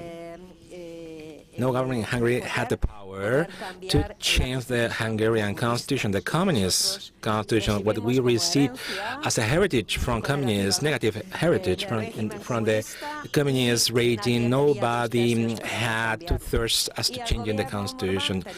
Orban ruler arrives, and after some public consultations, he changed the constitution. And the new Hungarian constitution was adopted by the parliament by 2/3. As the rules in Hungary are, this Hungarian constitution is modern, at the same time with conservative, clear values. People gave such a strong mandate to Orban that the public consultations said that it was the Hungarian people's preference. We were very proud as to approving this conservative constitution. What that conservative Hungarian constitution consists of: marriages between men and women, period. Some questions we didn't thought of. We need an extraordinary guarantee as to saying these things, but it turns out that in the world today, but especially in the Western civilization, European Anglo-Saxon civilization, and Ibero-American civilization, we need to have the braveness to say man-woman marriages only. But other civilizations don't make these clarifications because they are into the gender issues, political correctness. They don't dare to say so. We need to be very attentive to it. It's our civilization coming with all self-destructing civilization, the destruction of values. Our societies were based upon, since the very beginning, government directly going through these conservative values was enough as to start initiating and breaking up a war against Hungarian people. We are against economic interests because, funnily enough, in Hungary in the 90s, liberal governing in coalition with socialists, ex-communists, they were the great privatization people. They privatized everything, and they were like part of, and they took over everything, part of the heritage and patrimony. Their companies made a lot of good investments, and in these agreements there were things guaranteeing some incredible benefits for the buyers, things that in a free market economy does not exist.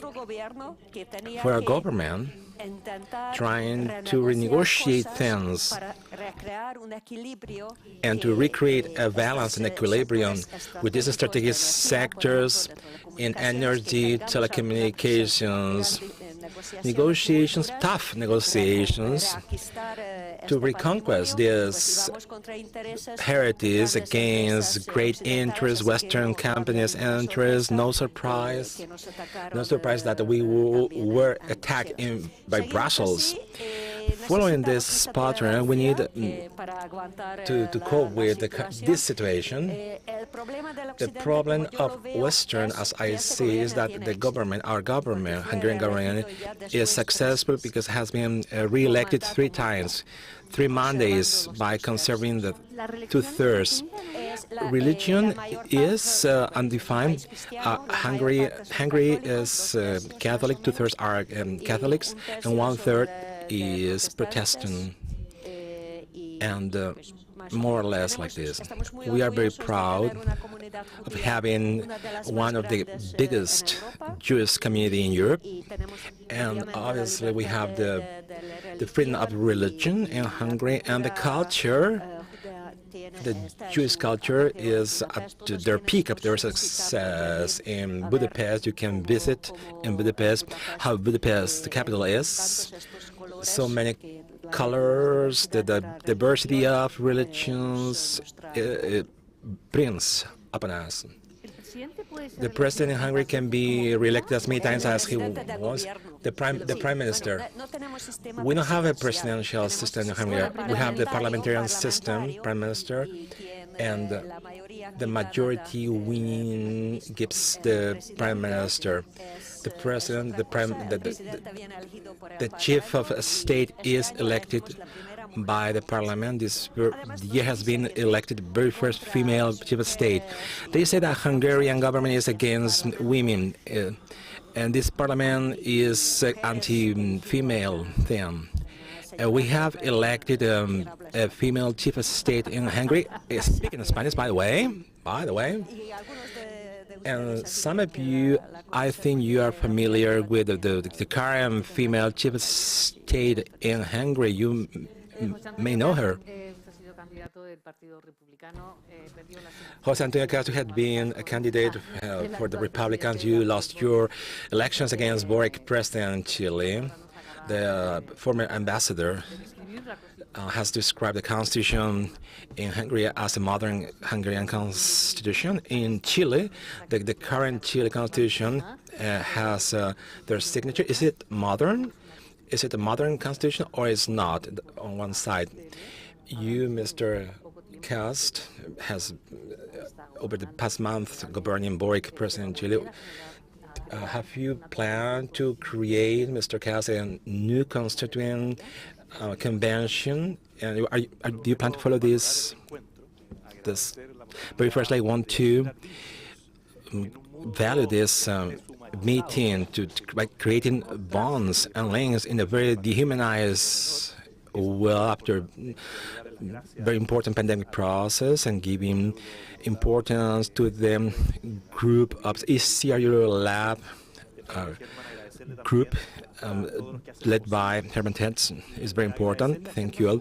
Thank you, Herman Terz, for your braveness. I met you some time ago. I'm now in the grateful moment. It seems that I'm changed topics, but I want to thank Herman, his braveness, because Herman knows very well the radical left, ideologically speaking. He knew them, and he realized how perverse left ideology can be. We need to be very brave as to live in this environment and unmask them.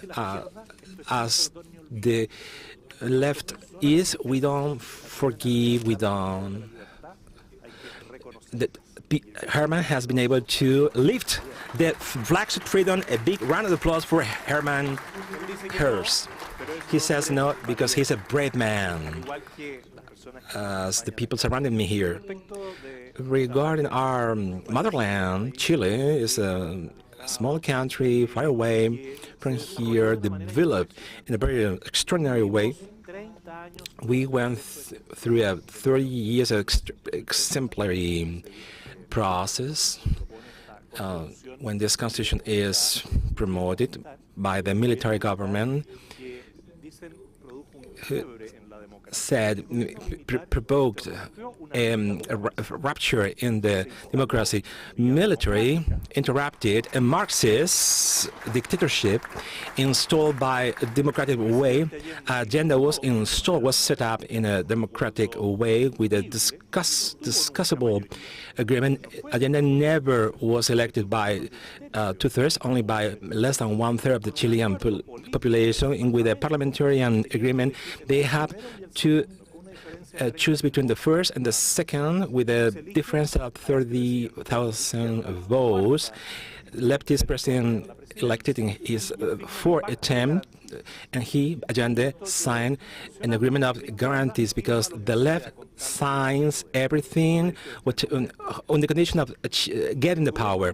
Military power in Chile takes up and assumes for the calling from the Chilean people represented in the Congress by the deliberation of the Supreme Court and agreement from the Parliament with the prosecutors of the country and the medical association Agenda was part of, and the bar of attorneys. All institutions were against this Marxist leftist agenda regime about to install as a dictatorship. And this call from the people to the military, to the armed forces, trigger the military coup d'etat that Europe doesn't know, because Europe only listens to Vargas Llosa voices, Fidel Castro voices in Europe.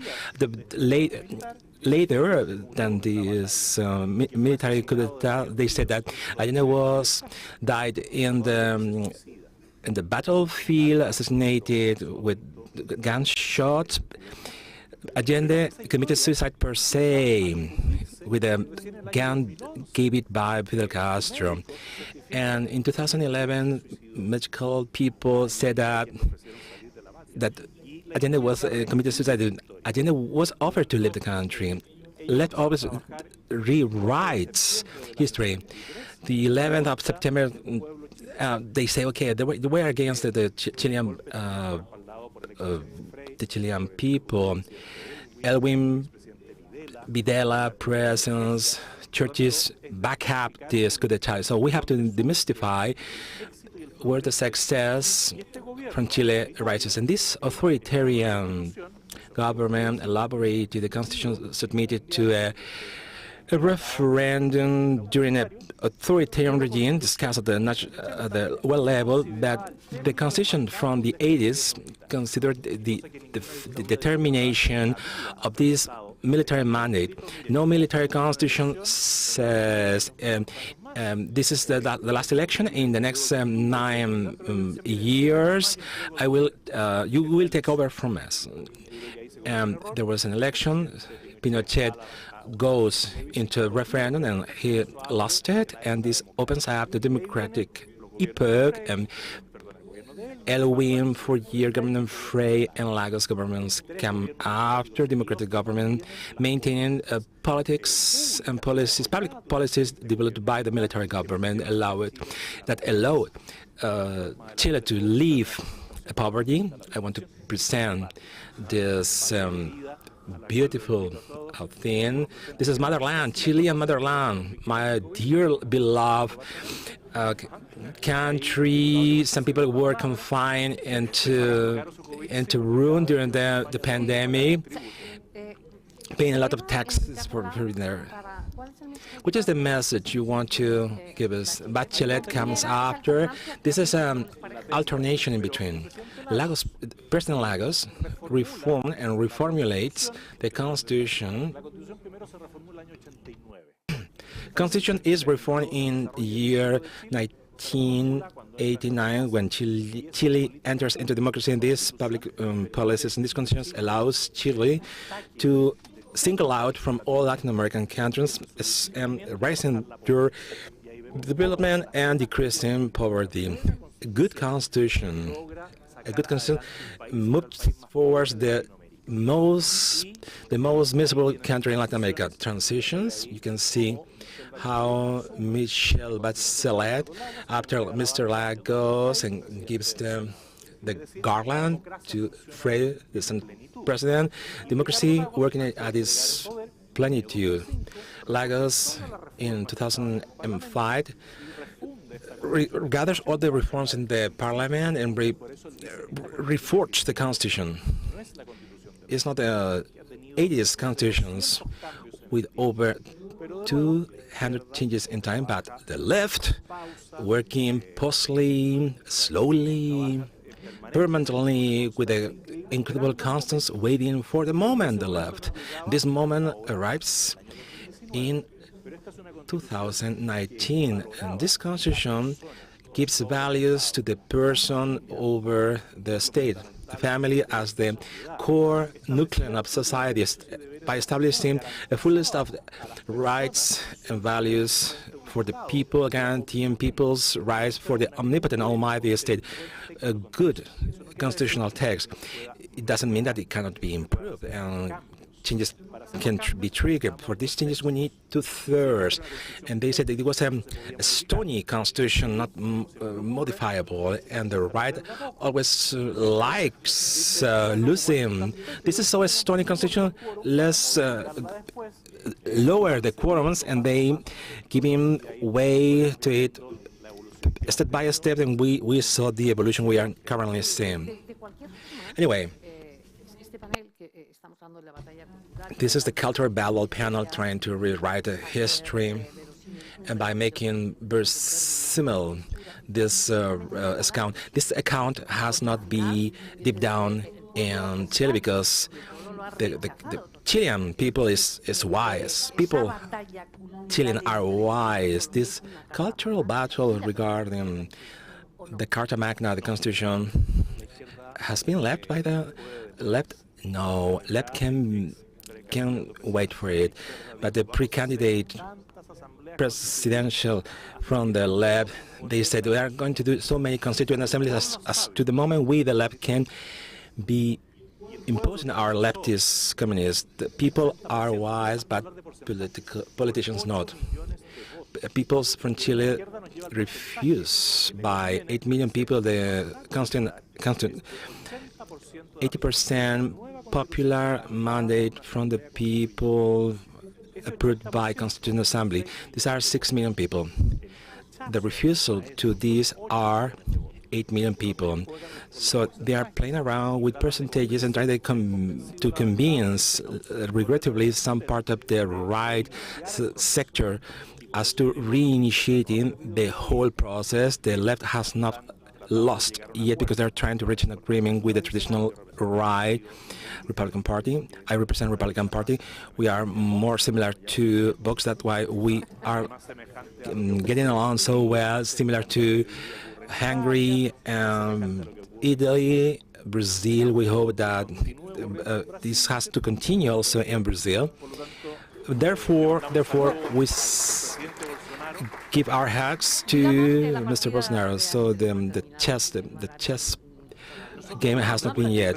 We are trying to recover positions, but we are trying to recover gains in terrain very quickly. Zoe Valdez, it's a writer. She has fought for human rights. She's a woman who's ready to do whatsoever to fight for freedom and liberty. And she's a writer. And Zoe Valdez, one question. Cuba is behind everything that's happening in Latin America, independently on what's happening, independently on the subject. When we talk about the language, when we talk about the way to present things, to achieve goals, political goals, when they talk about making it politically correct universities, when we talk about single way of thinking, what does Venezuela, Nicaragua, Argentina, or Ecuador, Bolivia, is it derived from Cuban efforts? Well, thank you, Carmen. Thank you all for your kind invitation. Herman, thank you very much. I'd like to thank you all for this summit, because thanks to this opportunity, I think it is one of the rare occasions where, at a given summit, we have the possibility of talking about two items which are fundamentally important: culture and education. And I would add religion also. In Cuba, yes, Cuba, I would say, and I am not saying Cuban, I'm saying Castro, communism. It's the origin of what's happening. Not all the evil that's taken place directly in South American countries, Latin American countries, but also, I would say, in European countries also. But when we've seen this in Eastern European countries and we've forgotten this, we've forgotten about it. Caval said here something that's very important. The problem is that we have bad memories. We cannot remember things, and we have forgotten things, and we're unable to create a good line of narrating things that happened in Eastern European countries during communism, what happens there, what's happening in Cuba, and what's happening also in South America, and also in Spain, and also in other countries, other European countries that are there, as we Cuban people say, they are just about to say yes. The origin of evil is Cuba, yes, because in Cuba, remember, Carmen, Castro had created a marketing product. I talk about it, and I've talked about it in fiction created by Fidel Castro. That was a Cuban Revolution, was a marketing product that was exported as something that took place, something that was surprisingly unusual, a Caribbean revolution, and then, as it was impossible to talk about Caribbean revolution, they said Latin American revolution. So it's not Cuba. Cuba is not a Latin American country. Cuba is essentially a Caribbean country. And that we have to take into consideration. We have to think it is a Spanish country, Caribbean country, and we are a Métis country. We know they've forgotten about it because one of the faculties they had in Castroism was to forget about history, to erase what happened, to erase the obvious things, to erase literature, to erase our own language, literature. Our language was attacked from the very beginning. Some agreements like Mr. and Mrs. were not correct. You have to say comrade, not Mrs., no Mr. And now English became the language of the evil, of the enemy, and Russian was imposed as the language. We had to learn Russian, and that happened, and they played by ears because it's taking a very long time.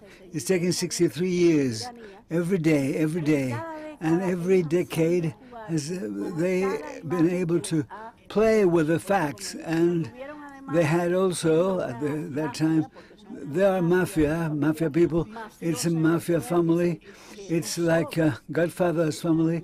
Well, they've taken the fight against Batista, and they've used everything at reach. Communism, socialism, everything has been used. Everything has been pretext to impose something and to create figures that are considered as role models. They were in favor of Castro. Other people were in favor of Guevara. Other people were in favor of Camilo Cienfuegos. When Camilo Cienfuegos became too famous, Castro killed him, or told he was about to be killed. What happened everywhere, when people were too famous, they got killed. According to Castro's orders, that is what was created by Castroism. And the world bought the idea, and it's still buying the idea. We have to denounce this as the first thing. Caval mentioned Nobel Prizes, awards. I don't know if I would like to continue. I'd like to say something. Tell me, yes. When we talk about manipulation of a language, when we talk about political objectives, we see that in Cuba it happened for the first time. Also destruction of symbols. That happened in Eastern European countries also. Cuba learned from them. Cuba's taken everything from Soviet Union and Eastern European countries, and they took the system where they use propaganda, they use motto, and I've denounced this many times. This is why people from the right movement, they say, rightish people say, well, why? What are you saying? And I say that they're using mottos to establish what they want to establish what they want to present as, let's answer with their own tools. No, we don't have our own. We have enough weapons to counteract those mottos. It's true with the language. We can counteract this. That couldn't take place in Cuba because for decades, books were forbidden. Libraries, bookshops were, as we see, they were able to sell only speeches where the commander-in-chief had what he had to say, and all elements that were presented to make people less intelligent. It was a country, and I would like to talk about it. People talked about economy. Economy was the third country in 1957 after Argentina and Venezuela. Cuba was, financially speaking, culturally and financially, a very rich country because this little country had writers like José Martí, José Lezama Lima, two big people, Gertrude Gómez de Avellaneda, some very famous writers, painters, Wilfredo Lam, so many painters about whom we're proud. I have seen retrospective presentation of Wilfredo Lam, all the portraits, and then at the end, the picture with Castro. Castro was in a wheelchair with Castro, and of course I want to say, how would you accept this? And he said, the center, I cannot say, I cannot tell, because if not, I wouldn't be able to present this. But there was a condition sine qua non to have this presentation. If it is a sine qua non condition for Wilfredo Lam, what would happen with galleries of art galleries and bookshops and whatever they do with creators that are against Castro, people from exile? You know, Carmen, the worst thing is that today some right-wing movements would give to Ferenc Helsinki that was created by Castro. It is something that has been created by Raúl Castro, and they have a possibility in Madrid to make the presentation neo-social communism, and that is what happens here, and we have to denounce this. This is taking place in Madrid. Yes, Ernesto Araujo is a diplomat, it's a writer, foreign affairs minister. The reality has been rewritten in many countries. That's a temptation. And not only the countries we have mentioned, but also in Argentina, where we have the example that was surprising us. The introduction from the book from Ernesto Sabato was deleted, and the first page was an article written by the Secretary of Human Rights of Kirchner's, who was former ex-Montonero, and it seemed that it has been written by the writer. In Brazil, do they have the possibility of rewriting history, or Brazil is, even though It is the giant in South America. Is it a different thing? Is it a thing apart? We know what's going to happen with Bolsonaro and Lula. The last Sunday of October, I'd like to say that I'd like to give a token of recognition to Herman for this kind of invitation. Thank you. And thank you all. It's a great opportunity. It's a great opportunity, and I'm really moved for being here. And I would like to say that rewriting history, well, yes, that's a problem. The problem also is to ignore history. Ignore and rewriting history, ignoring and rewriting our common trends. Appropriating the history is a fact. I've been thinking about the concept of cultural war, and no doubt we're losing this war. We're losing the battles. For a long time we've been losing battles. Why? In Brazil and everywhere. Because the other side has the word to say. The other side have everything. The Bill Gates, the people that are extremely rich people, and globalism is winning the battle. China is part of globalism. China has money. We talk about American influence that's declining in countries like Latin American countries. That's a reality. The reason is that the United States are less rich than China. Not available money, not liquidity to invest, no cash for purchasing people, people's viewpoints. It's very... China has a political power that's huge, enormous, higher, bigger than the United States. And that happens culturally also. China is opening a school, Chinese school in Rio de Janeiro. And as we have the German school, Italian school, now it's a Chinese school. Okay, children are going to learn Chinese. They're going to learn values. They're going to learn about Maoism as if it were a normal thing. And drug trafficking. Those are the three dimensions of globalism. Very rich people, Davos agenda, multilateralism, the 2030 agenda, and the hegemony of China, and the narco-socialism. The drug trafficking countries, they invest what they want. They have money, and there is no control for the money, no control. And that happens, and that gives them a lot of advantages. What happens? What's the fact? The fact is that the one that's winning the history, the one that's winning the war is writing history, rewriting history, rewriting history. And that happens, and that had happened when I made my speech as Foreign Affairs Minister in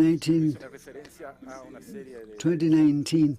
I mentioned serial films that's from Spain, Ministerio del Tiempo, Time Ministry, and I said that in Brazil, Foreign Affairs Ministry should be like a Ministry of Time.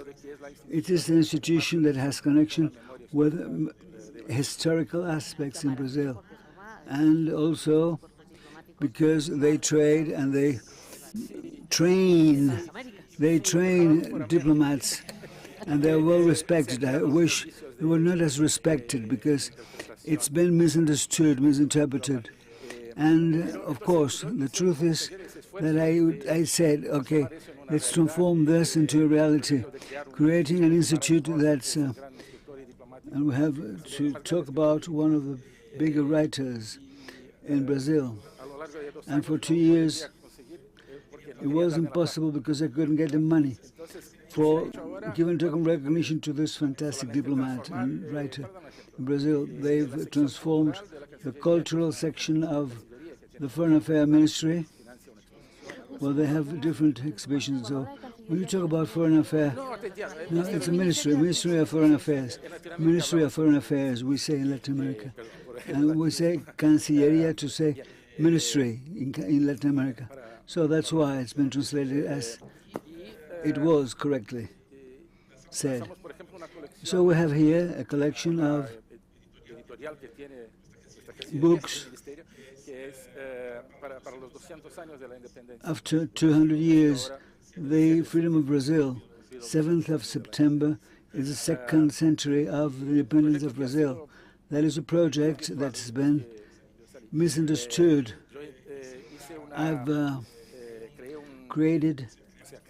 We have created a Twitter account. It is a history of Brazil. And we had pictures of different portraits and different masterpieces we had. And when I left, that was stopped. And they said that was considered Eurocentered. And the default in Brazil is to be centered in Europe. That's why we talk about diplomacy in Brazil. The problem is they do not acknowledge the characteristics of Brazil that were different. Each country is different. They want to say that one more country of Latin America in United Nations or whatever. We have to say that one of the concepts is that you cannot be focused in Europe. You have to destroy your own roots, and you cannot talk about your roots.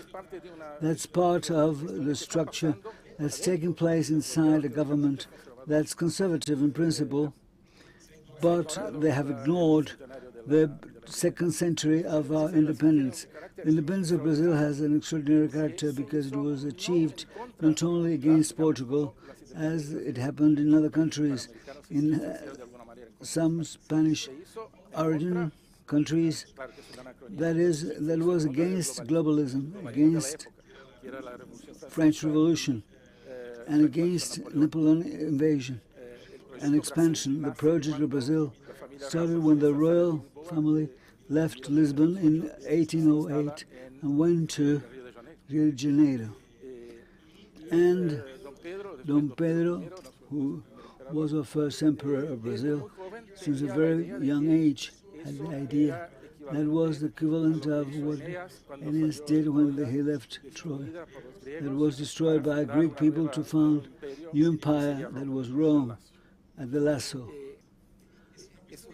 It is a historical approach that's in the different books and papers and letters.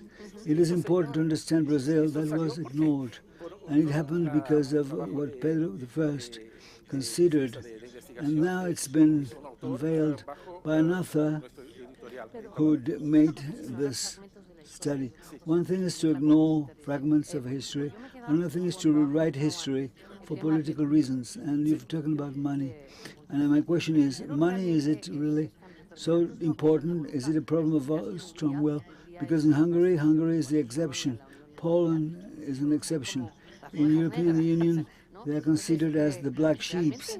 So is it true that money is so important, or is it a strong will and decision-making capacity? Books, textbooks.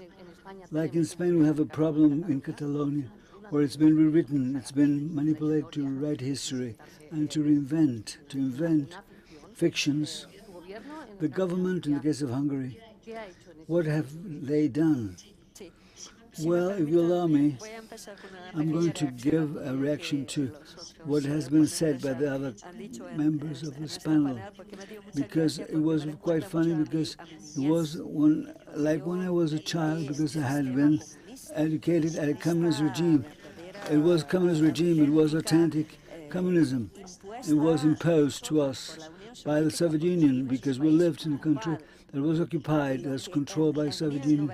What in 1945 took place when the Soviet troops got into Hungary.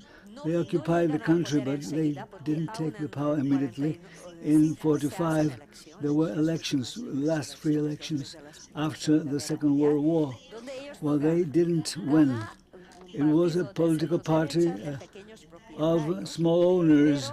It is a politically centered party. But Russian politicians said that communists should be part of the government. What were the ministries they reclaimed for? That explains the whole thing. That explains the nature of communism. And justice and education were the two ministries they were about to claim. He didn't mention, but in Italy, communists that couldn't reach the power. But there was a play to stop them from getting the power. They had the Poderosa and education, those two big ministries. Russian people, what they had in Cuba was the same thing. In Cuba, they were good friends of Iran after the revolution. That was propaganda, internationalism. I'm not surprised of what happened in Europe nowadays. In Europe, the problem is that in our civilization, they think that they go against communism. But I don't see any difference. I see difference in the methods we use, because we're not killing people, we're not having concentration camps. But of course we have to say it. I'm not saying it is the same thing. But I'm saying that I cannot tolerate that people could think differently from the mainstream, the political mainstream, if this is a common characteristic. Regarding our textbooks, in Hungary, we in Hungary, parents told us the truth.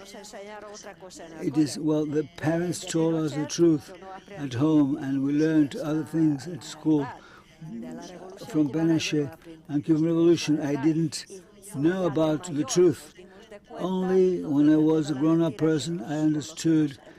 We were educated by liars, with lies. Yes, it's tough, because if you want to intervene, if you were to decide in the world of culture, well, till the arrival of our government, of course, those that were dominating culture education were leftish people. That is a very tough fight, because I think that in culture we have to be fostering diversity, not to impose one single way of thinking. But the truth is that when you want to have space to breathe and act, they consider that's an insult. It's very tough. Then we changed the curriculum, the program at schools. There is a program, a national program, with traditional values, obviously, but that does not mean that professors wouldn't have the possibility of teaching their way. But whatever is going to be proposed, university till kindergarten, changes are complicated because you go against what's been established. But if we have a strong power, 2/3 of the mandates, that gives you strong possibilities of controlling. You have a bigger space for your maneuver. But I don't say that's easy. It's not easy. Nothing is easy. Changes are always difficult. Yes. I'd like to answer, I'd like to say something. You said that that's a reality. You know how China talks about Cuba? They say the small, big hegemony's country. That defines the importance of Cuba. The importance of Cuba for the Chinese Communist Party. The importance of the alliance they have always had with Cuba. The alliance, the way of thinking together. They always had very strong bonds, and they never decided to do it differently. For 30 years, Cuba has been occupied by the Soviet Union, and people were against it because the barbarian people, Gaddafi's poem, the barbarian that never arrived, but Soviet people were there for 30 years, occupying us 30 years. American people never occupied the island. But on the other hand, there is a very important thing to understand Cuba, and I think that Cuba and Europe hasn't understood this, and Spain, with the exception of Herman, and other people are understanding this partially, but Herman understands it 100%. The real thing is that we people, Cuban people, in spite of the fact that we are Caribbean people, closer to South American people, and I would like to say South America, Latin America is a term, that is a French term, French terminology. We have many things to share with suffering and anguish with Eastern European countries, because that was the same model imposed to us, same model of indoctrination, same model of culture, The Union of Writers and Artists in Cuba is the same model of the Soviet Agency of Culture. So that's why it's very difficult to understand what has happened in our approach, what happens in our minds, because Cuban people, the same way they were in favor of communism, they talk about neo-social communism without understanding what it is. As cultural values, and that's horrible, that's terrible, that's something striking. More than 30 years, now 60 years of single way of thinking, books, television programs, everything that's related with cultural aspects been dominated by Castro, Fidel and Raúl, and now we see that there are some manifestations, demonstrations. Cuban people, youngsters, they do not have the same, they do not share the same values. Tell me, explain, why is it so? Why is it so that there are demonstrations? Why is it so that people went into the streets? Yes, but let's not forget that it was Brigade 2506 that was, according to the United States, they behaved wrongly. They were treated as treasons. I wrote a letter to the UNICEF because there were people that were youngsters, minor people, they're minors, was staying there, and if I understand, that didn't happen in other countries. North Korea is a different country, but of course they've been there for a very long time, like Cuba. But I think that it is true that they have a problem of not being happy with the government, but they, as the President Castro and Alexandre Castro's pen, is the one who's killing, trained by KGB, Raúl Castro's son. They used that to create a new state of terrorism, terror state. They would make people face people, special troops. They face people against people, and that's a specificity, as the French people like Cuban. What happened in Chile? In Chile, they took all Chilean people, they took all the artists, they invited them, they created Alamar neighborhoods, and Chilean people had more rights than we had. The neighborhood, the old Bahia, bourgeois neighborhood became a Chilean neighborhood, and they got there and they indoctrinated people, and those Chilean people are there having the leftish, the extreme leftish. They talk about extreme rightish movements, but they don't talk about extreme leftish movements. Those are extreme leftish movements. They always say that rightish movements are paying, and CIA, they haven't been paid. They always say that we are agents from CIA. I'm still waiting to be paid. Never ever. And perhaps now I'm going to be in a very bad position, because in Wikipedia they say, whatever you know, why is it so that the rightish movements haven't created Wikipedia? It has to do with what we're dealing with here. We are talking about cultural values, but of course, when you mention Chile, Chile took a long time to be permeable, so to speak, to the new culture, the new indoctrination.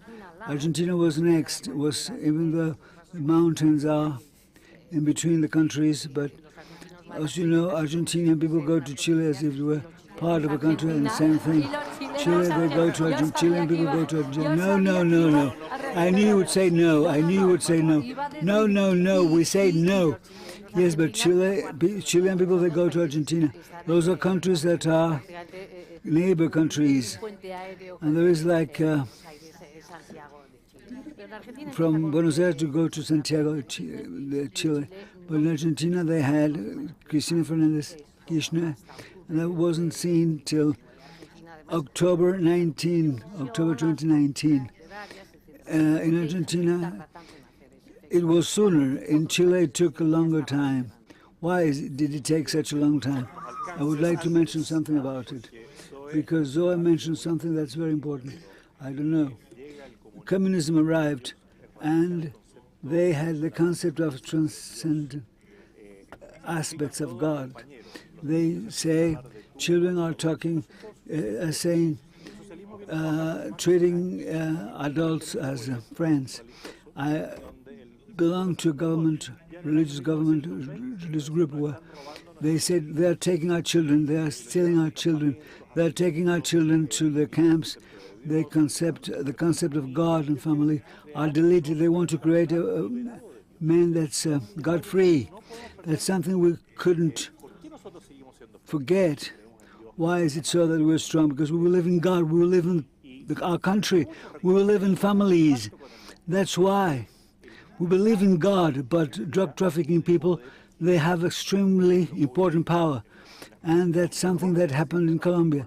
For instance, what they have, with what they produce in Colombia, they could buy South America completely. Which are our great strength thing? Human nature. Communism has assassinated millions of people as to imposing their ideology. I had to know the Terror Museum in Budapest. My feeling, my sensation, experiencing today in our country is the same terror. They applied by force, by arms, which is the cancellation of people, the person.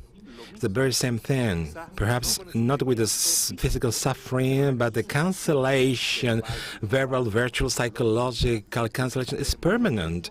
And the left is working out this very well. Chile has not permeated in some things, but some others have been a very advanced experiment. And our changes have been even more accelerated than in Argentina as to educational issues. There is, you have a demand for the motherland, Spain, because we mimicked everything you Spaniards did badly in education, even with the same modism. And I was an MP in Chile. This is not from Chile. We have to apply it the same way. The very same thing you had advanced and put forward in Spain when somebody says, we are going to change Spain. Nobody, the mother that brought you to life, we are going to recognize you. We as Chileans received this from a trip, from a trouble.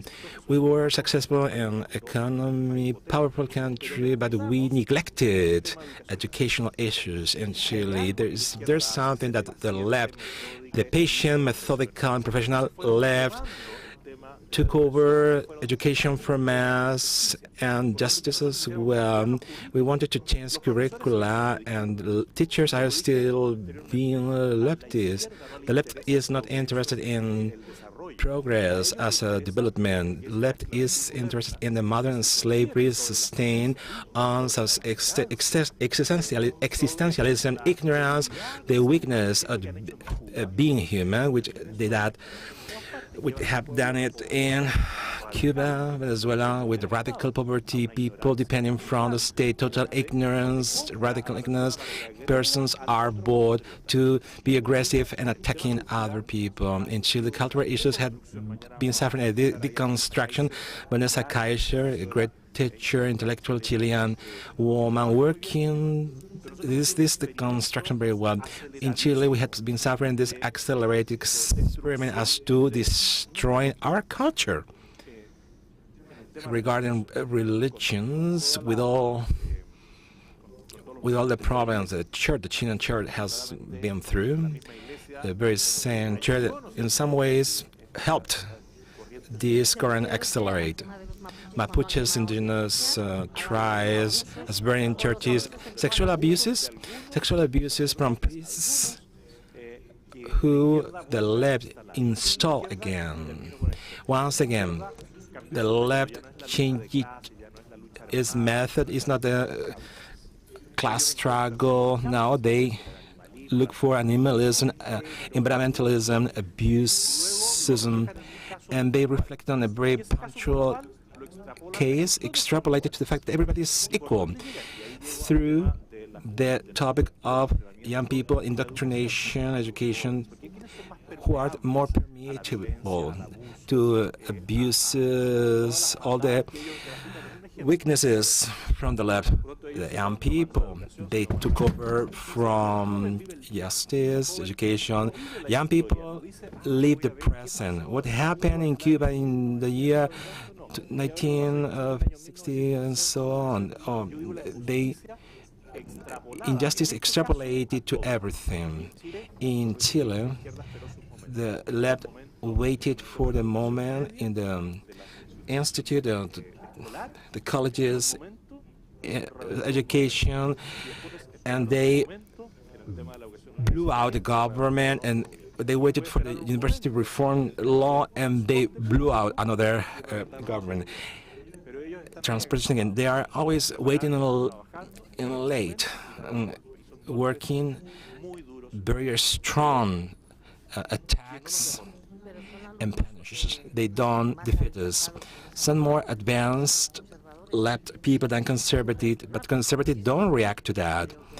There is some sector in conservative not reacting. So important meeting today because we are reacting lately. We gave power to people who we thought they are conservative, they are going to do their job, and that traditional conservative right got accommodated. It didn't defend the Western Christian society and civilization.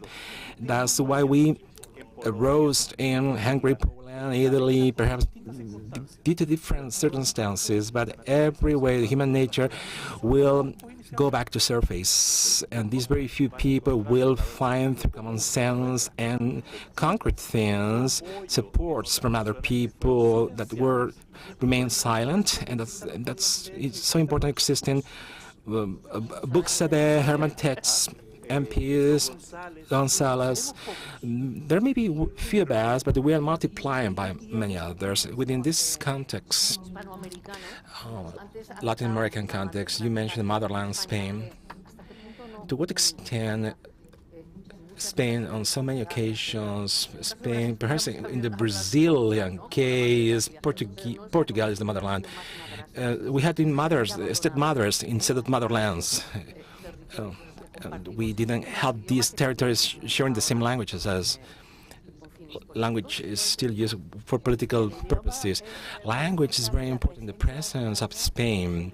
I do remember the very first time the way they cheat from Fidel Castro cheated on King Juan Carlos. Nobody responded to these insults from Fidel Castro to the King of Spain. Even Cuban people waited for this response. This remained silent. Carmen, it's very important, and you mentioned before, conservatives fight with their ideas. It's very difficult to fight with the sentimentalism, the feelingness, and the left put over feelings around this sentimental ideology in front of you. That turns out that you are off guards. You don't have arms. You don't have arms to act, and they play around. Left play around with sentimental things, emotions, with all of us. They invent victims. We have discovered that they have not been victims at all. There has been a constant all the time. The regime from Fidel Castro was a total specialist in creating this thing of a small country in front of the American giant. The American giant, like I said before, in accordance with our Colombian MP, the American giant in the year 1929 demolished Machado with the American Council, and which imposed this Castro mafia in Cuba. And the American giant did not do anything for us Cubans. When Oreja de Palo, the stick ears person, it had sticks in their ears because he's dead. Barack Obama. Barack Obama was told what to do if Obama wanted a chance for Cuba and sticky years Obama, who is still conducting America. Let's be serious. Biden is not a ruler of the United States. Let's wrap up, Ernesto. Last October Sunday, the account from here, we talk about the accounts, narrative, social networks. How do they influence on the electoral campaign as implanting a new culture? Bolsonaro has used better this than Lula da Silva. Which is your prognosis for the 30th of October? Bolsonaro continues to use this than Lula in a way that is very superficial. I wanted to retake something that Eduardo said before in terms of the traditional right has gotten accommodated and comfortable. I'm very afraid of that. I don't have a special fear about this, but it's what's happening with Bolsonaro in Brazil. The traditional right not combating accommodated, comfortable right. If Bolsonaro wins, the victory will be permissive or permissive right by the left system. Through networks in Brazil, Bolsonaro has the discourse of God, motherland, and family, but we didn't see this over the past 2 years. Bolsonaro government skipped to the technocracy. I'm fighting for that, against that. Everybody talking here against globalism in several dimensions essential to a conservative and transforming government. Important ideological asset. General military influence in Bolsonaro in the government, Brazil, on my backs. Bolsonaro generals, military said, this is ideological. You Bolsonaro cannot do that. You have to take care of economy. You have to be pragmatic, Bolsonaro. Pragmatic is the most malign and harmful word has been invented. Your objective cannot be to be pragmatic in regards of the same objective. In Brazil, these military generals have no objectives. Military in Brazil only want accommodation, being comfortable. They don't want to transform their country.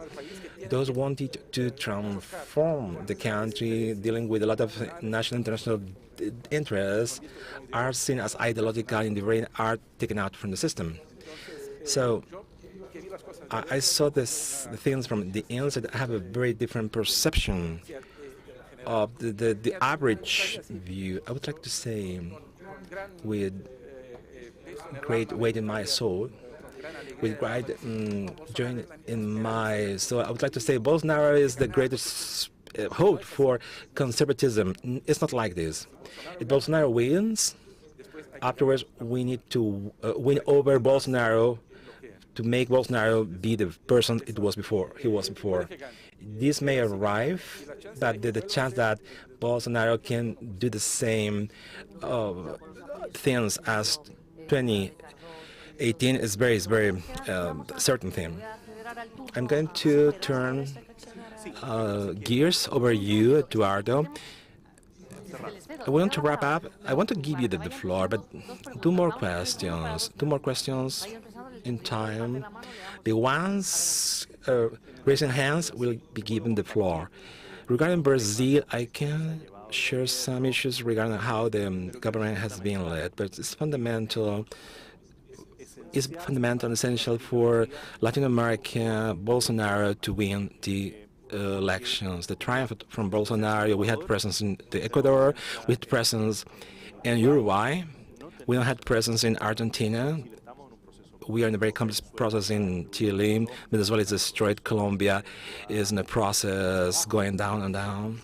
What this really allows this election between Bolsonaro and Lula is that to the parliament, some MPs, senators have a right to the parliament and fighting because the woman was elected senator against the gender-based ideology. This is very important for me in Brazil. Perhaps you don't underline it. I'm not totally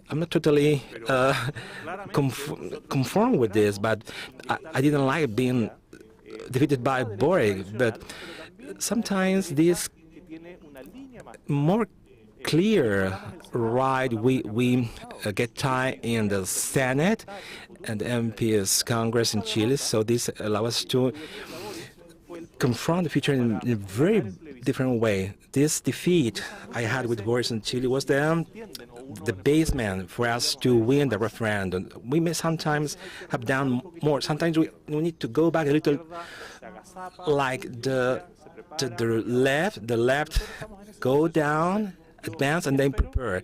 I do really hope that the Bolsonaro triumph in Brazil will be a reality. And I do not think that the supports given by a person being a candidate from the right will subtract support from the commons. I do really still believe that in this ballotage, Bolsonaro will win again. We need to support that and work for that. We start saying this is difficult. It's maybe difficult, but not impossible. Bolsonaro's story in necessary condition, but not enough. I want to react to your words, José Antonio, regarding children, because it's essential for us in Hungary. Perhaps in this room we may remember the scandal we 1.5 years ago when our Parliament approved a law regarding children's protection with the supposed terrible thought that the education of children belongs to their parents. Practically, this was our deep conviction. We cannot allow gender ideology to enter the schools by imposing these gender-based thoughts without the consent from their parents, because we do Hungarians think that this is the right from their parents to decide on their sexual education for their children. We in Hungary had a tremendous scandal. They told us we are against homosexuals, against everybody. Why this law did not say anything rather than that parents decide on their children's education depending on the age of the children. We don't allow rare strange people to enter in the kindergarten schools parents do not agree with for their children.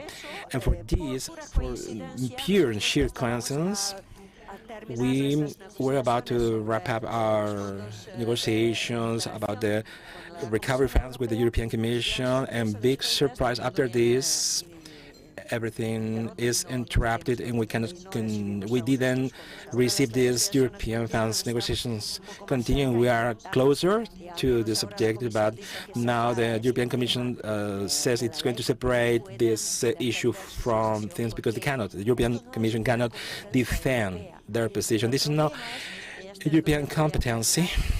The European Parliament, how it's managing all these issues, they don't deal with important issues. Every month we have pure ideological issues in the European Parliament, and given the fact that the left has their majority in every plenary session, we had a big debate. And the big issue, and I'm wrapping up now, my friends, there is little responsibility and a lot of ideology. When we talk about the climate change, which is very important, these politicians are important, but this cannot turn out to be a fight or a battle of numbers about who may say bigger numbers to reducing the CO emissions. The Parliament has passed a resolution as to reducing 70% of CO emissions without scientific evidence and not calculating the economic costs. So this European Parliament is very irresponsible. In many cases, they accept opinions from external NGOs or bodies as real facts. They prepare reports, and the European Parliament take these reports as pivoting points and references. What motivations and what money are these reports made with? There is no democratic responsibility behind these reports because a government, if it's not liked by people, this government is expelled. As José Antonio said, in Brazil, it's important that with democracy, with democratic elections, we need to have a right president, from the right. Everything is improvable, but for the democratic forces, conservatives, it's important for us to have the great country of Brazil supporting our values. Very first question.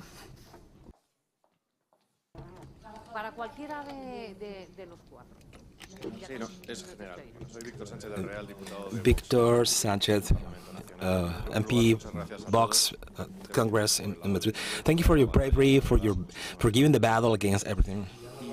You have talked about the educational factor, the take of the power, and we are putting aside some things. We don't have enough time for not fears, but preoccupations. The big hydra, the journalism, mass media, journalism, mass media coming from the private world. I'm not talking about the Izbestia Pratsta communist model, where their own media dominate. I'm talking why, how, and where should we look at as to so-called independent mass media, private independent mass media are fully deliberate and consecrated to the communist agenda. Media supposedly emanating from organizations, Catholic organizations, Christian organizations, so-called, namely right, from the right organizations, doing worse ideology than left ideology. How can we counteract against that? This question is shoot to Zoe and José Antonio. As Reynaldo Arena said, we Cubans are coming from the future. Yeah, great writer Ignacio Arenas. Please remember New York Times with those reporters with Matthews put 4 or 5, 10, no more than 10, turn around, making seem there are many more. Fidel Castro in the world panorama. How can we do by creating media? Iberosphere is a good example. By creating mass media, counteracting all of this is difficult, but we should not be afraid of that. How many times have not been myself threatened? I've just released a book.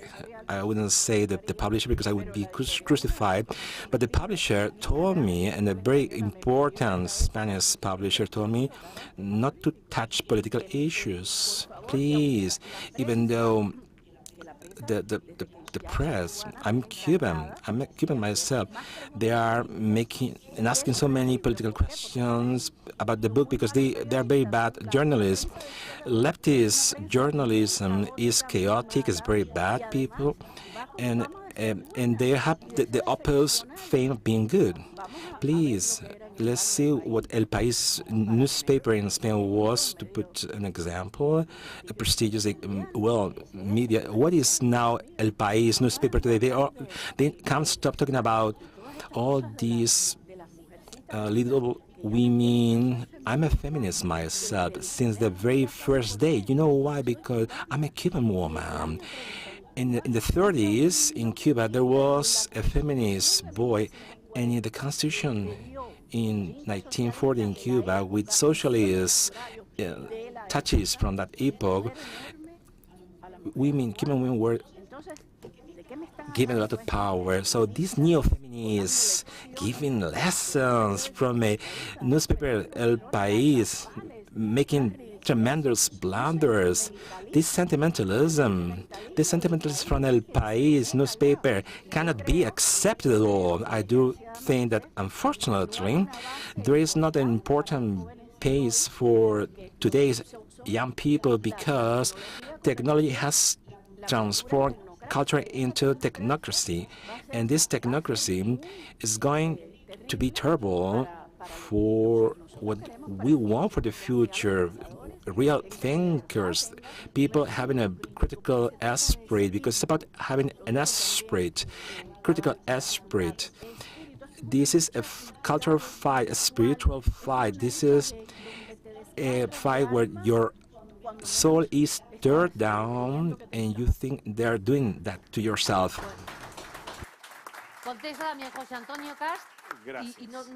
José Antonio Cast, next answer. One can be tormented by what it sees, is the reality. Journalists as a whole are leftists, ideologically speaking, but it's also our own responsibility. How many of us have promoted their children to be journalists, anthropologists, philosophers? Our ambience does not trigger or foster our children to study non-profitable careers or courses, and the big economic interests also aspire to be the powerful, and mass media are the tool to arrive into the power and have connections. How many topics we have seen throughout South America as to corruption. The motherland how much has been given us to us regarding infrastructures, being very discussable, but they have very good press and good mass media. We have a good tool, which is to create a free will. Here I go, and I pride on having convinced many politicians as to using TikTok, but also books. Please, let's occupy this TikTok tool, which is one of our main reasons of having success in the presidential campaign. I'm the prototype of homophobe, Nazi, xenophobe, the mobile phone, because I can reach out to thousands of young people by showing myself the way I am on Instagram, on TikTok. I'm here with my wife on Tuesdays we upload our exclusive marital moment with my wife. For me to be on dialogues with people from networks, this show my human side, but I'm dancing on TikTok. I can do good dances on TikTok. I have the TikTok tool at my reach to combat, and you are not doing this. But this forum, this summit, released and streamlined all over the social mass media, has to be multiplied. Vanessa Kaiser has something important to say. Natives in Chile have had the opportunity to install the value, transcendental values through alternative mass media, such as mobile phone. We have to redefine what mass media is. This will be part of the next debate. Thank you all for your attendance. Thank you, my dear guests. Tomorrow morning at 9 a.m. with the third panel. Thank you very much for your attendance. See you tomorrow. Sin fe no habría Europa. La liberté. Muchas. Hola. Europa. Respekt für das gemeinsame Erbe. Tradition binds our continent. Non c'è valore più importante della famiglia. Europa jest dobrem wspólnym. Różnimy się, ale powinno nas łączyć wspólne dziedzictwo. Powróćmy do Unii Europejskiej, która z tego dziedzictwa wyrasta i która szanuje narodowe tożsamości. Only the European Union without arrogance, based on solidarity and mutual respect for its member states, can regain the support of the European nations. We can do it together.